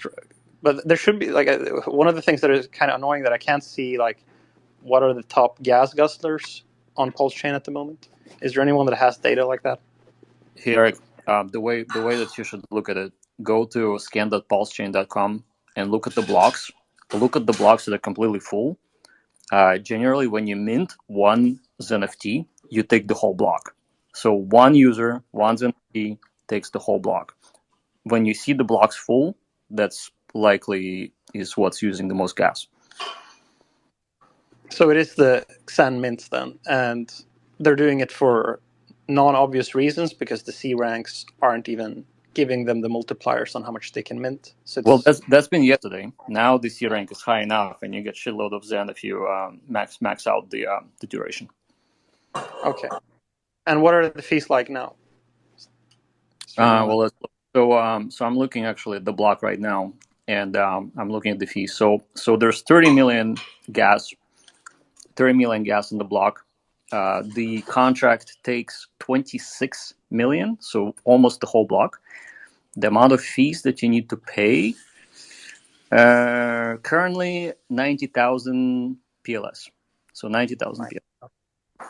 That's weird because I was sharing some of the screenshots that your community posted on your Twitter thread, and everyone jumped on me in that Twitter thread saying that I was just like cherry picking strange numbers and that it wasn't true and that the real Well, fees were what like did 500. what did you say exactly? So it's like a silence culture thing right now where everyone has a bunch of PLS that they're sacrificed for and they can't speak out like that. There's actually the fees are kind of high. So so this Well, is the no, reason why you're gonna have fine. Twitter Spaces like this, so that you can. I'm assuming this is the reason that you're having a Twitter Space right now, because if you try to say something on Twitter, you get like bombarded with a bunch of people that are accusing you for spreading FUD if you're just sharing the truth of the situation. 100% Eric Wall. That's all we've been doing. We love Paul Shane. Like we sacrifice just like a lot of us, you know. So we're just trying to see the chain work. And it's the truth of the matter is just it's not cheap. It's not, you know. I just want to be real. Right now it's not. So it could get better, but at the moment, dude, this is bad. Yeah, and it's frustrating because we've waited so long for this. And like me personally, like if it wasn't for Jack and Zen, I would be still a hexakin with my head down, with blinders on, like in a dark closet, so to speak. And now, like at least I don't know. That's just my perspective, and I don't know. It's just a little bit disheartening for all this kind of tomfoolery to be going on with Pulsechain. Yeah, So yeah, I mean, from my point of view, that the fees are high on Pulsechain is like the best possible thing that could happen for Pulsechain because it shows that there's actual interest and demand in the system. And what is sort of complicating the situation is that there are apparently people that have gone around and made these ludicrous promises of what the fees were going to be like. I mean, Richard probably obviously didn't expect that he would get like close to the limit of like that the capacity would sort of max out when it's just the Hex community using an EVM fork. They shouldn't possibly be able to reach the capacity if like not even all of the Ethereum community has been reaching the capacity of Ethereum for the last couple of months. So it's like it's a fair assumption to think like maybe we're going to be below the threshold and then it's going to look like the chain is really cheap. But it's like if you copy Ethereum and then there's tons of usage on it, the fees are going to be high. That's how Ethereum works. That's just how the system that you copied works. But if the fees are high, it's a good thing because it means that there's interest in your system. But the confusion is just really that there seems to be people that are expecting that interest can be extremely high and the fees are still going to be low. But that's just not possible when you fork Ethereum because that's not how Ethereum works. So I mean, I think there's two things going on at the same time. One is like there's cause for celebration. There's big demand for this chain. People should be happy. And then the other thing is that people really didn't understand what type of system it was that was getting forked, and therefore they're still disappointed in this situation. So sorry to hear that you guys are having a tough time. Like it should be a time for celebration, but apparently people have gone around giving false promises of what this technology can achieve. And I mean that's sort of what I've been trying to do for the Hex and Pulsechain community. I've been trying to say that you can't say that we're going to have A, way more burn, and B, way less fees. Those two things are two sides of the same coin. If you have high fees, it means that you have high burn. So if that's what you want, well, that's a good thing. But if Hey, you want low fees, then you can't have high burn. So it's like you want two things of you want to be simultaneously in two parts of the spectrum, and you're expecting like Richard Hart, because he wears a bunch of product clothes, to be able to like re-engineer the laws of physics. That's just not possible. hey, Eric, real quick. So I'm gonna step in and defend Richard for just 1 second. And I know it sounds weird, but I have to say this.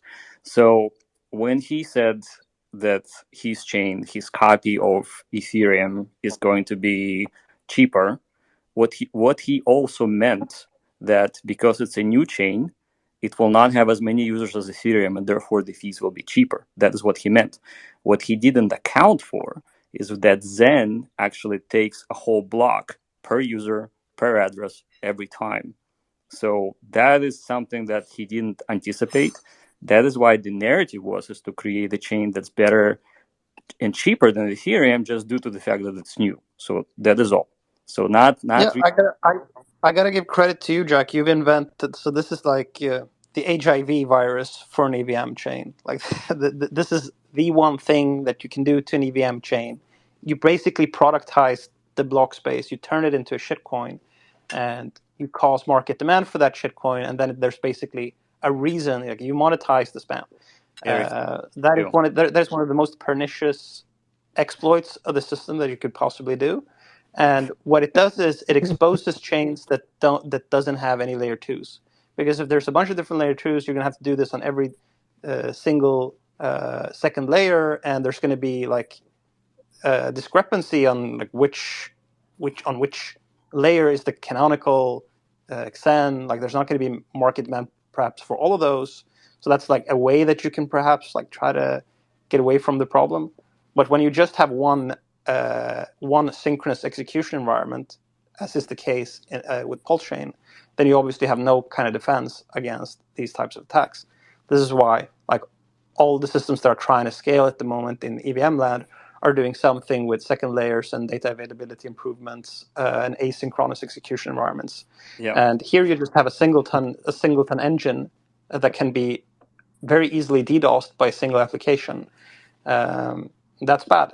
That's why I've been saying that if hexcans won't scale, exploit second layers. That's what Ethereum is doing. You can't fork Ethereum and then take a completely different roadmap to scalability. Like the next upgrade in Ethereum is going to be EIP 4844.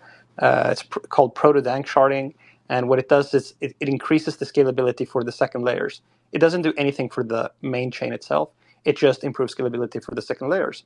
So Right. if you're a project and you are depending on downstream upgrades from the Ethereum project, and all the thing that they're focusing on is improving the scalability of the second layers, you can't get any scalability improvements for your own system because it's not optimized to scale second layers, or it doesn't even use second layers at all. Yeah. Totally agree, Eric. And by the way, I wanted to mention that there's one other technology that takes majority of the blocks, BRC20. We have done a little test with VMPX that a lot of people participated. Does pretty much the same thing. Takes the blocks from Bitcoin maxis and make them more interesting. So very similar. I mean, Zen is basically VMPX on Bitcoin. Does the same. And haven't you guys, you and Woody, like did a 4 megabyte block, back in the day? Yeah, I mean, so that was the first sort of demonstration of how you can productize the entirety of a Bitcoin block into a single NFT. So that's what we did. It was the inscription number 652. But yeah, I mean, I agree 100%. I think that, I don't know, I believe I was the person that sort of made the analogy between XEN and BRC20 that sort of introduced that idea to the public, that these two mechanisms are basically doing the same thing. They're turning empty block space into shitcoins and thereby causing demand, like a new form of demand for the block space. So the more empty block space you have, the more shitcoins you can create. And it's like this pernicious loop. And I witnessed, it was kind of funny, like the Bitcoin maximalists, they have no idea, like they don't know anything about Zen. They don't know anything about EVM chains. They don't know anything about Zen. So VMPX, like they just don't have any framework for understanding what is going on in the slightest. Like they don't have anything, like Ethereum people, Zen people, Hex people actually understand. Like they've seen this problem for some time. They know what's going on when something like a BRC20 VMPX launch is happening. Like they understand that they've had some experience with it, but the Bitcoin community didn't understand it at all. Like it was completely new phenomenon to them. So like you had a bunch of, like, even the owner of the Bitcoin.org website, the previous owner, Cobra is his name, it's like a big guy in the Bitcoin community. He was talking about like there's a big DDoS attack going on Bitcoin. There were tons of Bitcoin maximalists that were talking about how there's a big DDoS attack going on. But what has happened is that Bitcoin has just caught the same herpes virus that the other EVM chains have caught, which is called XEN, and that's why. And that is why Bitcoin also, like, the reason that Bitcoin had a really tough time in this situation is because it hasn't had a reason to mature its second layers. So the Right. Lightning Network, apparently the Lightning Network really struggles in a situation where the mainnet fees are high because Lightning Network still depends on you opening and closing channels. So if the fees on the mainnet are really high, your transactions in the Lightning Network aren't really trustless if you can't even afford to close the channel, and you can't open channels either, so you can't really enter the second layer because the mainnet fees are high. So it's just a bad second layer solution, and no one really knew about that because no one was really stress testing the base layer. So what you guys did with the VMPX mint on the Bitcoin base layer was demonstrating that the layer 2 solutions on Bitcoin aren't prepared at all for mass adoption. So this causes like a crisis in the Bitcoin ecosystem. And this is the exact same thing that is happening in Pulsechain right now, that you don't have any layer 2 solutions. You don't have any way to address like mainnet spam or usage. They're the same thing. So I'm just a big fan of the whole project because it sort of exposes these faulty ideas of what scalability actually is. Yeah, and I thank you for that, and I love how you say shitcoin, because it's actually a compliment, because we all know that shitcoins are the class of crypto assets that are best performing ever, always.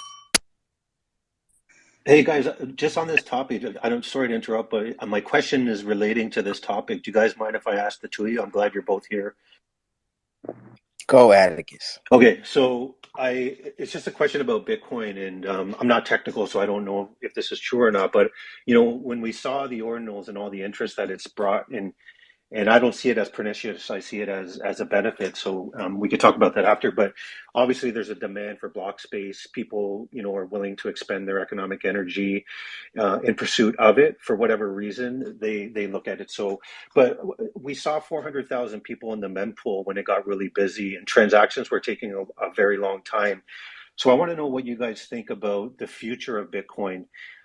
You hear now people talking about potential layer 2s being added on top of Bitcoin, with 10-minute block times and I think 1 megabyte per block. And you just mentioned 4 megabytes per block. Do you see a fork in Bitcoin's future where the community is kind of like fractured, where you have the people who want to keep Bitcoin the way it was, and then you have the people who are excited about these new use cases?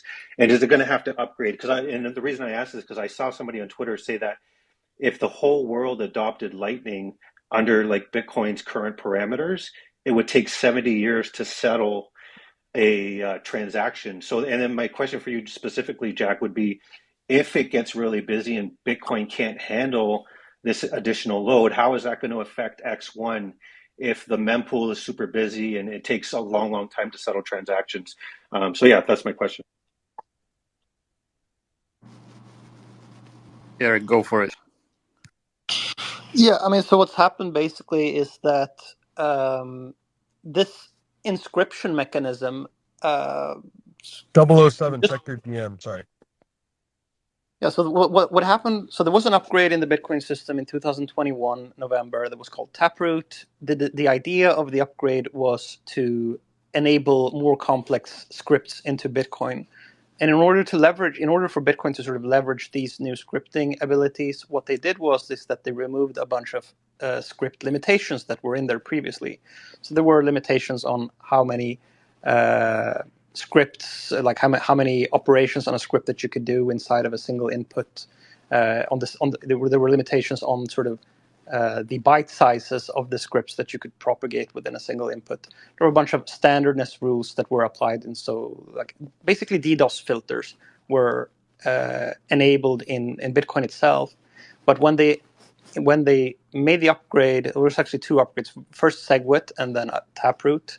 Those two upgrades in combination, it took almost like a bit more than a year until a developer figured out how can you leverage the fact that the script limitations have essentially been removed and just use the entire size of the block and just use it for arbitrary data.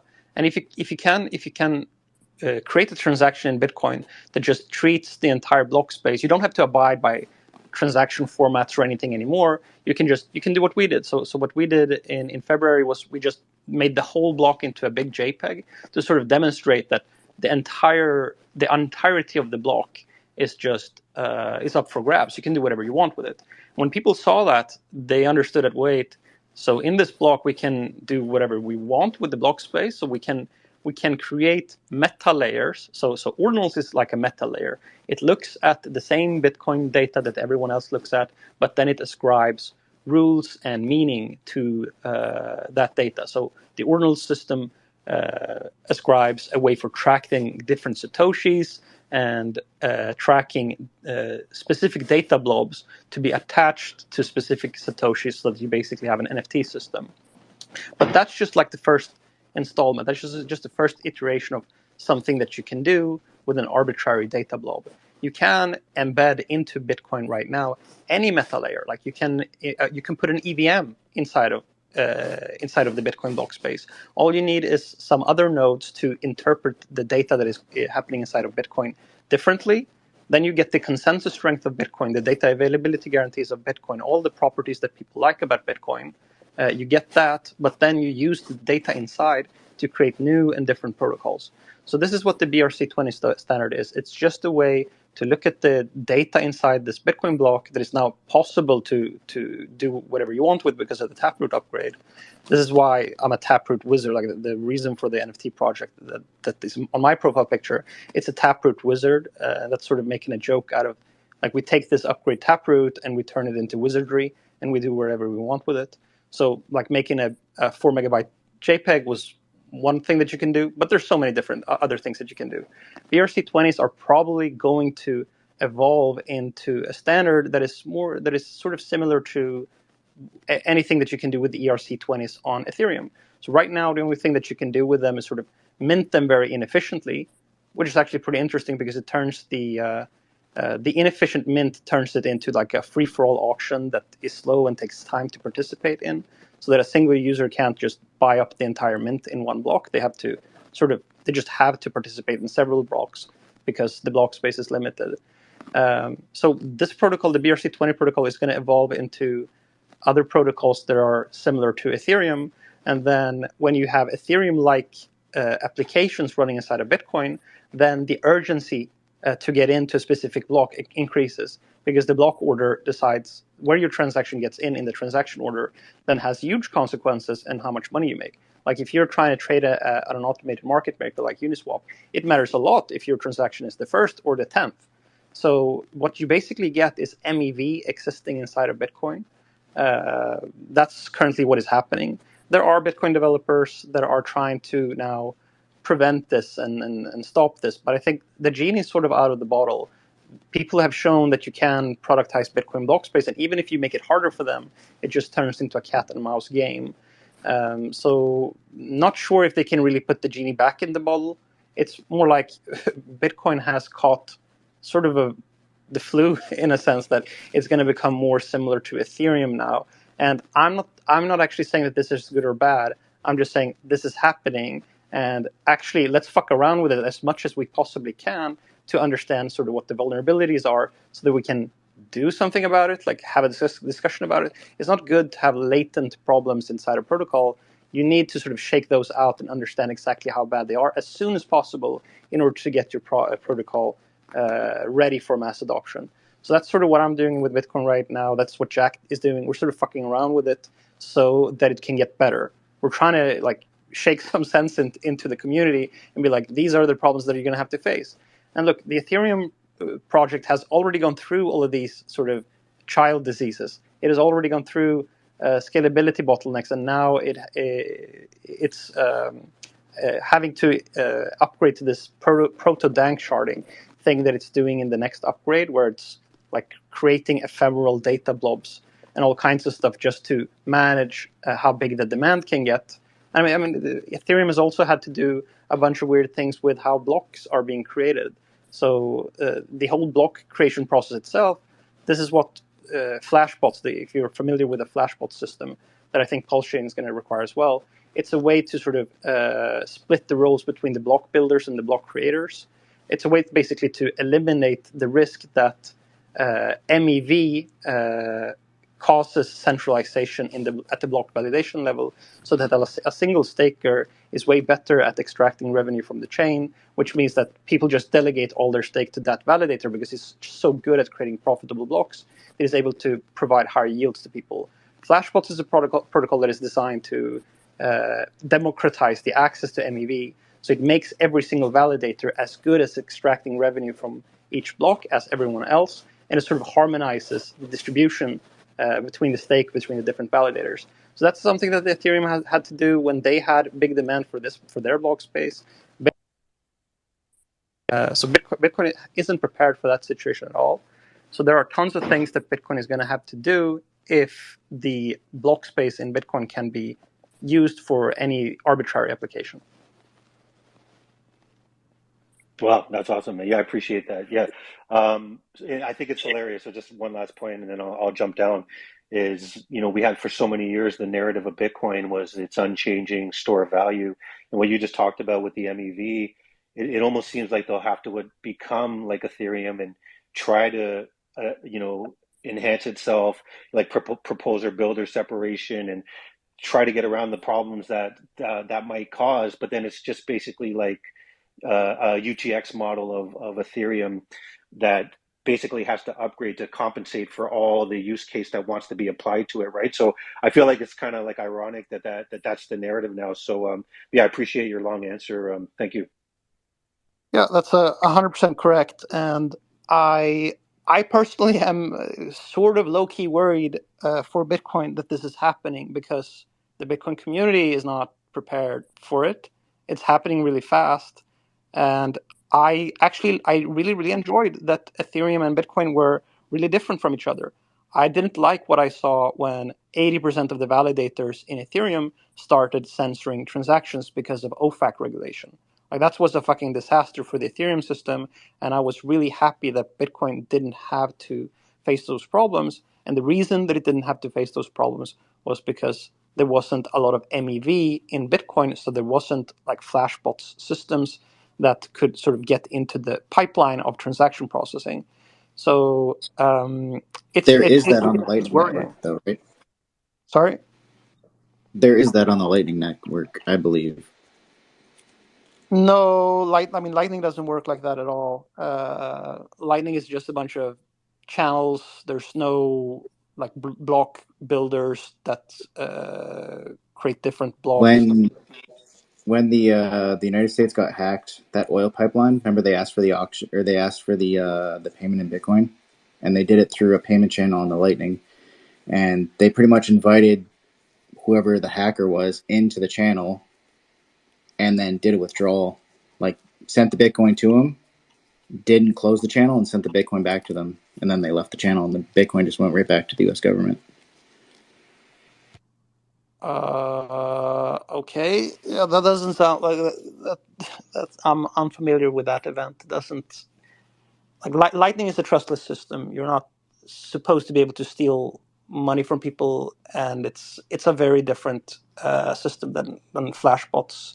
It's not something that the U.S. government can control. Like, if you're using the Lightning channel of a custodian. Like if you're using someone else's Lightning channel and you're trusting that person to. Yeah. I know it's not a flash, but I'm What just happens? saying it's kind of the same thing though. Like if Okay, I think I see what you mean. You mean like there's centralization issues with Lightning and people use each other's channels, and then if you yeah, use a centralized Lightning wallet, then people can censor the transactions that you can make. Yeah, that's 100% definitely possible. This is one of the reasons that there are so many UX challenges with Lightning. The problems are very different from Ethereum, but there are UX challenges with Lightning. well, For example, even you isn't can't. it divisible by 10,000? So there's technically like 21 trillion on Lightning. Like a Uh, Satoshi, a yeah, Satoshi is but like 10,000. that's like saying that you are an extremely fat person because I can measure your weight in grams, right? You're not fatter just because the grams are more. Yeah, but if I'm on Bitcoin Maxi, there's only 21 million. You can't go under that. You know what I mean?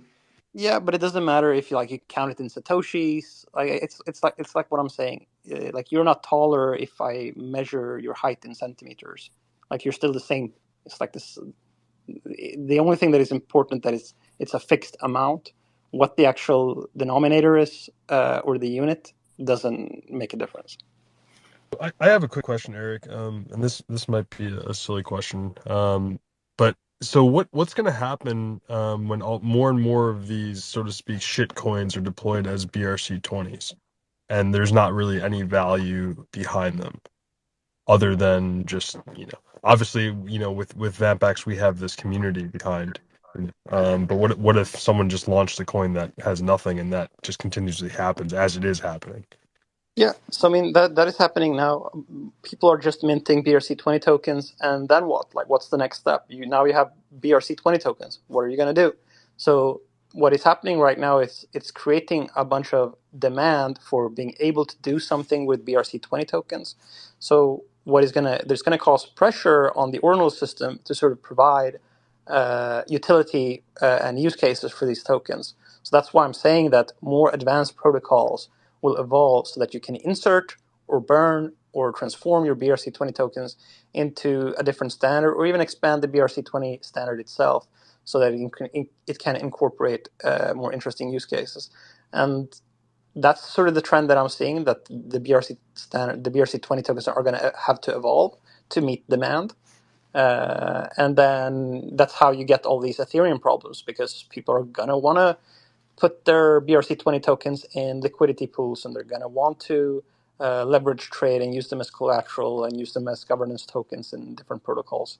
So right now we're in an interesting point in time where like the floodgates are about to open because people are minting a bunch of tokens. They can't do anything with them, but it's very easy actually to extend their functionality because it's just a meta layer protocol. It doesn't require any consensus changes to Bitcoin to change how BRC20 tokens work. Well,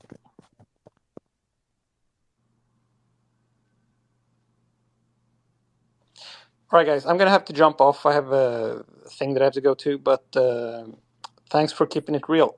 Hey, Hope you Eric, guys, yeah, go Eric, ahead. before you go, are you into Buffy? I do not explicitly state whether or not I'm in a useless shitcoin or not on Twitter Jack, Spaces because I I don't got want. Buffy. Okay, well, anyway, Eric, just for your data points, the gas.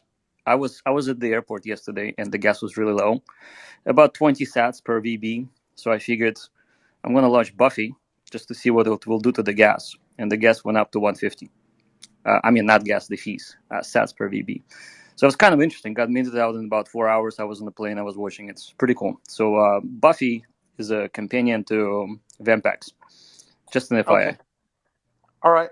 Yeah, I'm not into Buffy at the moment, but Dude, it's Buffy's great that you're providing. You're actually saving Bitcoin, Jack. I mean, you know that one of the primary Bitcoin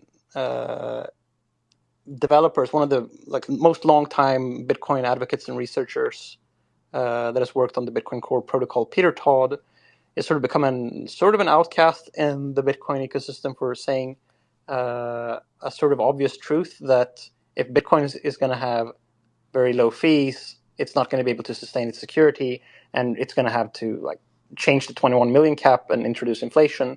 So that is the most heretic thing that you can say.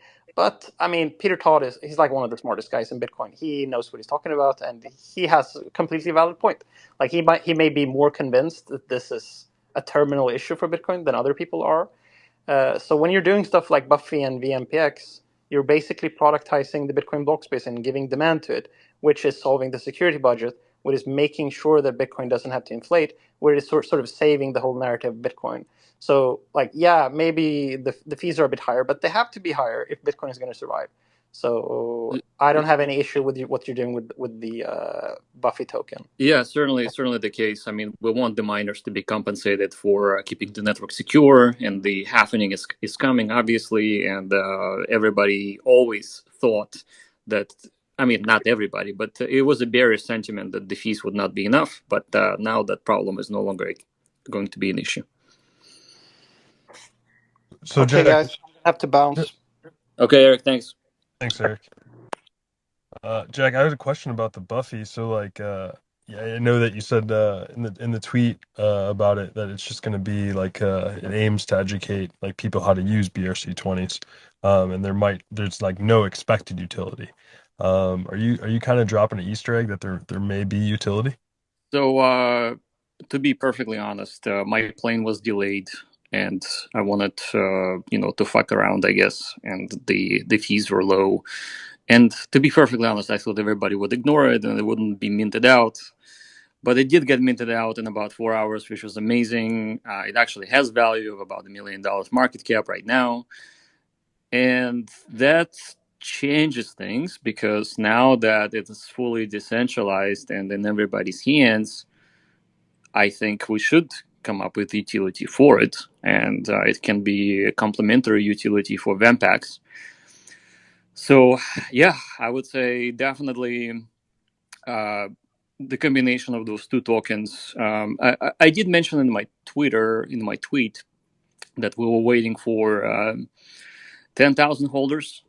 Buffy crossed us over to 12,000, and that's when we were planning to announce the game theory for those tokens. So, yeah, the utility is coming. Something interesting is coming. We're thinking about it right now. I am meeting with a bunch of people at Bitcoin Miami to discuss this. More to come. So, thank you for asking. It was super funny that day. Zensu came into the space, and we were trying to mint on Pulsechain, and he comes in and asks us, and he's telling us like, be very careful when minting Buffy, and then I was like, I'm sitting in the space like, what the fuck's he talking about? We're over here minting balls or on Pulsechain, Well, then and then Executor.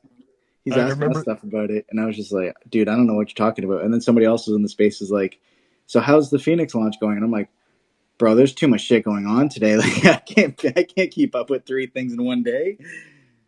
Yeah, I mean, to be honest, he didn't know that Buffy was coming, so I just deployed it and I announced it on Twitter, and that's how he found out. I didn't tell him because I thought that it would be like an educational token, like a kind of like a joke. Wanted to see what would happen to Bitcoin on a slow day with 15 to 20 sats per VB. It got pushed to 150, which is actually pretty impressive, and it's been elevated the whole Saturday. About 6x in costs. So miners are happy. They didn't have a slow day. That's good. So going forward, would you recommend somebody with like a lot of Bitcoin to participate, or somebody with like a small amount of Bitcoin to participate? Versus like, is it just like an educational thing or what? So I cannot give you any amounts because everybody's situation is different, and I don't want to give you financial advice. I would say if you want to learn, play with the money you're willing to lose completely. At least you're going to get some education. So, yeah, I mean, I did minted some Buffy just to test out the protocol. It was very interesting to do because it was a slow day and there was less pressure like it was with Dempax. So learned a lot, spent a little bit of money there. But, this whole experience is getting me so bullish on Bitcoin again. So I used to just pretty much just hold Ethereum, but now I'm getting back into Bitcoin.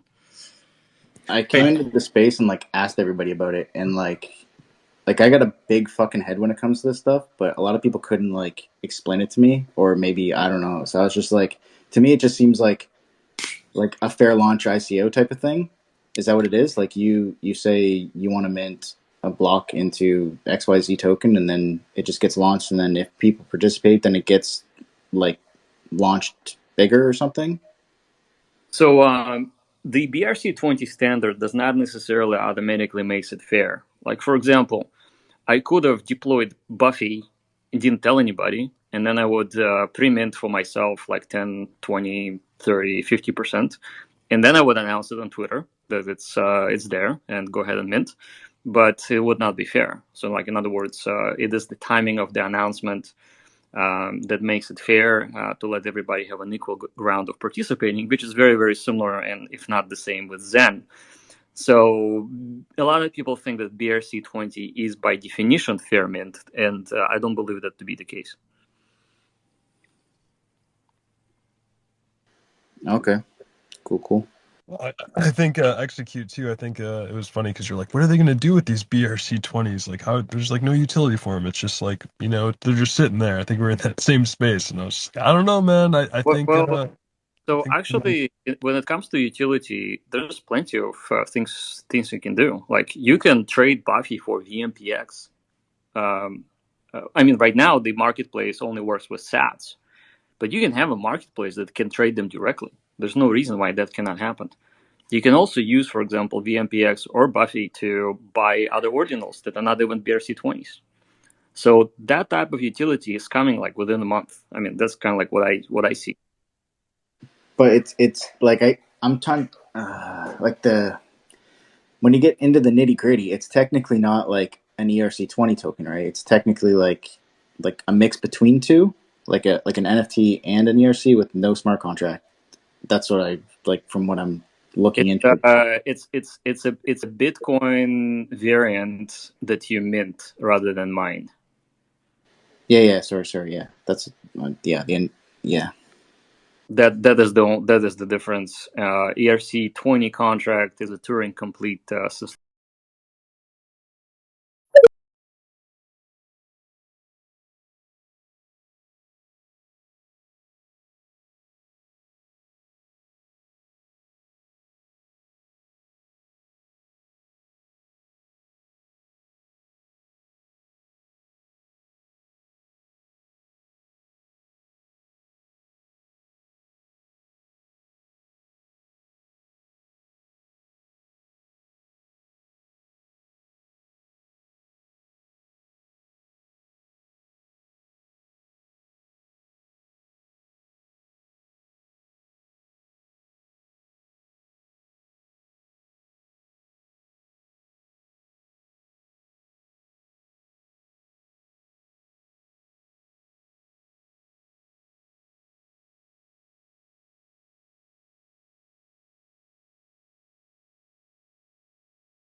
exploit layer ones that have no layer He twos. said that. He also said that it is absolutely necessary and vital for the chain evolution, so that Oh, chains I are. don't disagree. I was quoting him and just using that. So I was just curious, what's the end goal? So the end goal is to basically to fight the mediocrity that we've been stuck in for many years. The forced evolution is what you mentioned earlier, kind of, I think. So that's what that is. Yeah, forced Oh, evolution. If your okay. chain is mediocre, then you will be outcompeted. And will your chain kind of, there's not going to be these type of issues on your chain? Is that what I'm thinking as well? That is what we're aiming for. And will you basically say, look at the burnt landscape and here's a place where that's not going to happen and you can still keep your Zen and everything's fine? Now, I know that's what you guys are saying, but I don't have to do, because there are layer 2 solutions exist right now. It's just people are ignoring them. So what I'm doing is I'm pointing to the fact that L1s cannot scale any longer. So, and I don't have to say, look at what we did and how awesome we are. We are, or my team, we're not really there to. I mean, we're minters too, but we're not getting any sort of payment for it. We are just propagating and amplifying Satoshi's vision, which actually acts as a way to resist centralization and government control. And let me expand on that just a little bit more. So let's say that you launch a project and it becomes very successful, and you're a 50% or 60% or 70% holder of the tokens of that project. The government or central authority could come to you and they can force you to filter and change your contract and manipulate it, which basically stands against the decentralization principles. So we are demonstrating not only the scalability issues of the chain, but also the amplification of shittiness that has happened over the last 10 years since Bitcoin, where a bunch of smart contracts were launched and basically were rag pull technology. So we stand against rag pull technology. We stand against for decentralization and against any sort of government or central figure influence. So that is why Zen exists. Okay. Do you think it's going to be more beneficial to your message and marketing to be able to point to the chains that have had problems because of Zen and amplify your own chain? So when you say my own chain, we do not take ownership of the chain. This chain is going to be open source. It will be ran by the people, by the validators who want to become validators. So I guess, are you developing it? We are developing it, but we will also develop it as a group effort, as an open source consortium, similarly to how Bitcoin was created. Understood. One last question here, and I guess the last time that I talked to you in depth was in a Twitter space, and it was before Zen launched, and I think that's when you were on Jim Rat Crypto's channel quite a bit. And I had a conversation with you at the very beginning in a Twitter space. I read a portion of your white paper that indicated there's a fair launch, and I think it was on the second or third page. And after reading that portion, I asked you whether or not it was fair that there would be mass minting with thousands of wallets at the beginning, via, spinning up bots, or not spinning up bots, but spinning up wallets. I asked you if that was going to be fair as compared to the knowledge that most people in crypto have about that sort of thing, about minting mass wallets, thousands and thousands. I said, was that an exploitation of the general lack of crypto knowledge for these people who are going to be participating in your network?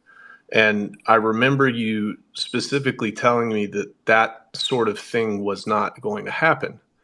And one of the things that turned me off right at the beginning was then seeing people share in some of the groups I was in spreadsheets, Excel spreadsheets with thousands and thousands of wallets, and people bragging about how much they were able to mint and bragging about how they took it down at the beginning, etc. So my question is, I'll ask you again, do you think that that was an exploitation? Do you think that was a way to get supply with a marketing idea of it actually being fair? That's a great question, Rags. It's Riches. Jack probably could answer it, but I just want to kind of just chime in here. Um, yeah. Uh, Bot is person. Someone's running those bots. It's a So, website that allows you to spin them up, and I was aware of it at the time. You're well, referring to coin tools? Yeah. yeah, So CoinTool came out a little bit later than October 8th. Um, if you were a developer or if you have intel as far as how to run certain scripts to be able to do bulk minting, congratulations. Like you probably went through the ringer, educated yourself, and yeah, you have that subject matter expertise So to be my able to do question that. isn't about So whether or hang, not so that hang on, actual Rex. Hang on, technology existed. My question was to Rex. just to Jack Rex. to I hear you. ask I him hear you. whether or not I'm it just was going looking to to be a educate fair the sort of whole thing. people That's in. all. Sorry, Rex. Guys, calm down. Don't talk over each other. I'm just trying to educate Hey, everyone hey, else in here with let that me question. real quick, and then I'm gonna have to go because I have a meeting. So the question was it fair to allow for multiple wallets to be used to mint a bunch of Zen? So for that question to be answered in the proper context, let's remember that the formula of Zen gets you early C rank, but it punishes you with the limitation of the duration of time you can mint for. So basically, if you're minting within the first 2 weeks, your time is limited and you get the least Zen. So when the other people come, you will actually be diluted every time. So that was the answer, and that was the context. Is that you cannot front run with a bot anything because you will be diluted down the line, and we have 8 years to go. So that's the context. Now, when we talk about technology and multi-wallet setup, coin tools came up pretty rapidly, opening up the venue for people to do multi-mints and only specify how much gas they're willing to pay, which is exactly how ordinals work today, for example. With ordinals, you don't need to specify multiple wallets, but you can mint multiple ordinals up to 1,000, 5,000, doesn't matter. As long as you pay the miners, you can put in as much money as you want and get as many ordinals as you want in one transaction. So that is how Bitcoin works today. It is all the same. When the coin tools came up and when the NFTs came up, the abstraction layer that allowed you to execute the single transaction and create many wallets underneath, think of those wallets are simply carriers of transactions. They're not really true wallets. They're just virtual wallets, but the contract thinks that they're like real users. So ultimately, it is the same thing as Bitcoin right now. It is completely fair. And it's fair because you will only get as many C ranks as you're willing to pay for gas. And gas is the difficulty and the limitation of the system. Thank you for that answer, Jack. I guess just me thinking about it just after that answer, I would think that if I knew that I could either spin up a wallet at the very beginning and get a low C rank and not get as much of the inflation, or I could wait and I could do the same thing in the future and offset, I guess, in a way, my gas costs because I'm going to have a higher C rank. I guess in my mind, the way to offset that and also win in the beginning is to spin up as many wallets as possible in the beginning. Am I wrong in thinking that? You would be somewhat wrong because if you slam the network hard, you just end up paying more gas than anyone else. Like for example, when Zen launched, the Gwei went to 600. Okay, that was the launch week, and it stayed at 200 for a couple of days. Now 2 weeks later, Gwei was 5, which actually means that your mints are just a tiny fraction of the cost. So you could have just waited 2 weeks and minted a bunch of C ranks for nothing and would not actually move the gas higher for yourself or anyone else. And that's what we saw happened. So every weekend, comes Friday, comes Saturday, when the gas is low, people spin up a bunch of mints, raise the floor, But then during the week, like I would say Tuesday, Wednesday, Thursday, when the gas is all time high, nobody's minting anything because people know that they can arb between the weekend gas and the high gas. And that's what actually makes the whole thing running at a very nice pace and takes advantage of low gas fees. Now, this is it is interesting. It is very similar to Bitcoin mining. I know a lot of people that think that mining that takes electricity is polluting the environment and all that. But in reality, because of the way that the electricity is spent throughout the day, there are peaks and there are valleys. The miners for Bitcoin actually use the valleys of the low energy cost and secure the blockchain, giving the electric companies the needed revenue so that they can advance their technologies to continuously provide electricity, not only for the miners, but for the population in general. So what Bitcoin is doing is that advancing technology when it comes to efficiency. So that's what a lot of people don't realize. The same thing happens with basically Ethereum too. When the gas fees are very, very low, the validators technically are not getting paid. So during the low times, when Zenians come and they mint Zen, they're actually giving validators some sort of tips and this and that, making blocks more expensive and therefore securing the network and making it more secure for all of us. Jack, I I have a was better understanding now. I appreciate you answering the questions. I know you got to go. Thank you. Regs. I got a question for you. Yeah, man. I was there day 1, 2, 3, 4, whatever for Zen, and like I was in the spaces and I was yelling at it. Well, not spaces, it was in Telegram, but I was yelling at people to quit like front running themselves and each other. And I was like, we can just set the Gwei price. I think I was paying like 7 to 10 Gwei a wallet, and I would just leave it there, even if it was like at 20 Gwei. I'd be like, just set it to 10 or 8 or whatever you're willing to pay. It was like I got in each wallet for like, it was roughly like $2.50 a wallet, and I would just leave it there for 5 hours, because if you create a big wall down there, the validators come down and suck it up because there's so much ETH down there waiting for them. You know what I mean? So that's what I did, and I was yelling at people like, just set the gas to what you want to pay and just let it go. I think I got like quite a bit of wallets in. I only had like 2 fail. So yeah, but if you're gonna talk about botnet, I could talk to you about botnet with Hex. Sure, go ahead.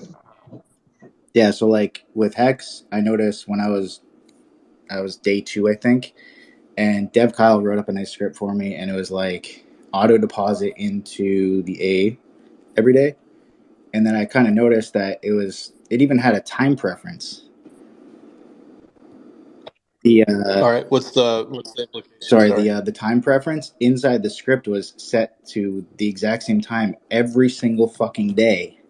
Somebody would come in and like the adoption amplifier would be at 300 ETH. It'd go from 300 to 1300 as soon as the script went off. And I was like, oh, that's weird. I wonder who keeps dumping 1,000 fucking ETH in that thing.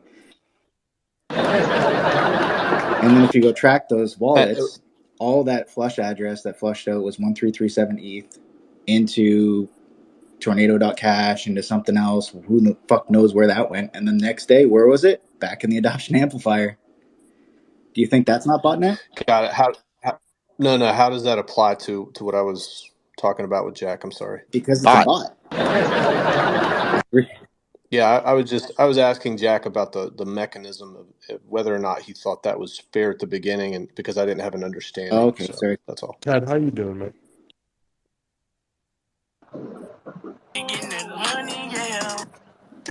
The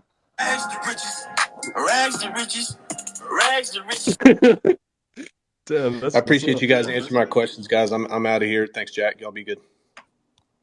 Thanks, guys. I'm going to take off. Excellent discussion, and thanks to everyone for staying civil and not chewing each other's bones. Gary, I hear what you were saying. Appreciate you, and I'll talk to you guys later. Take care, Jack.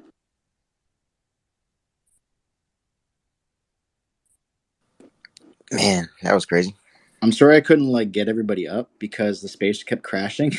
The app crashed for me like 4 times, and I had to load it on my laptop and then put it back on my phone. I thought it was gonna crash, so I just kept like less people up as speaker.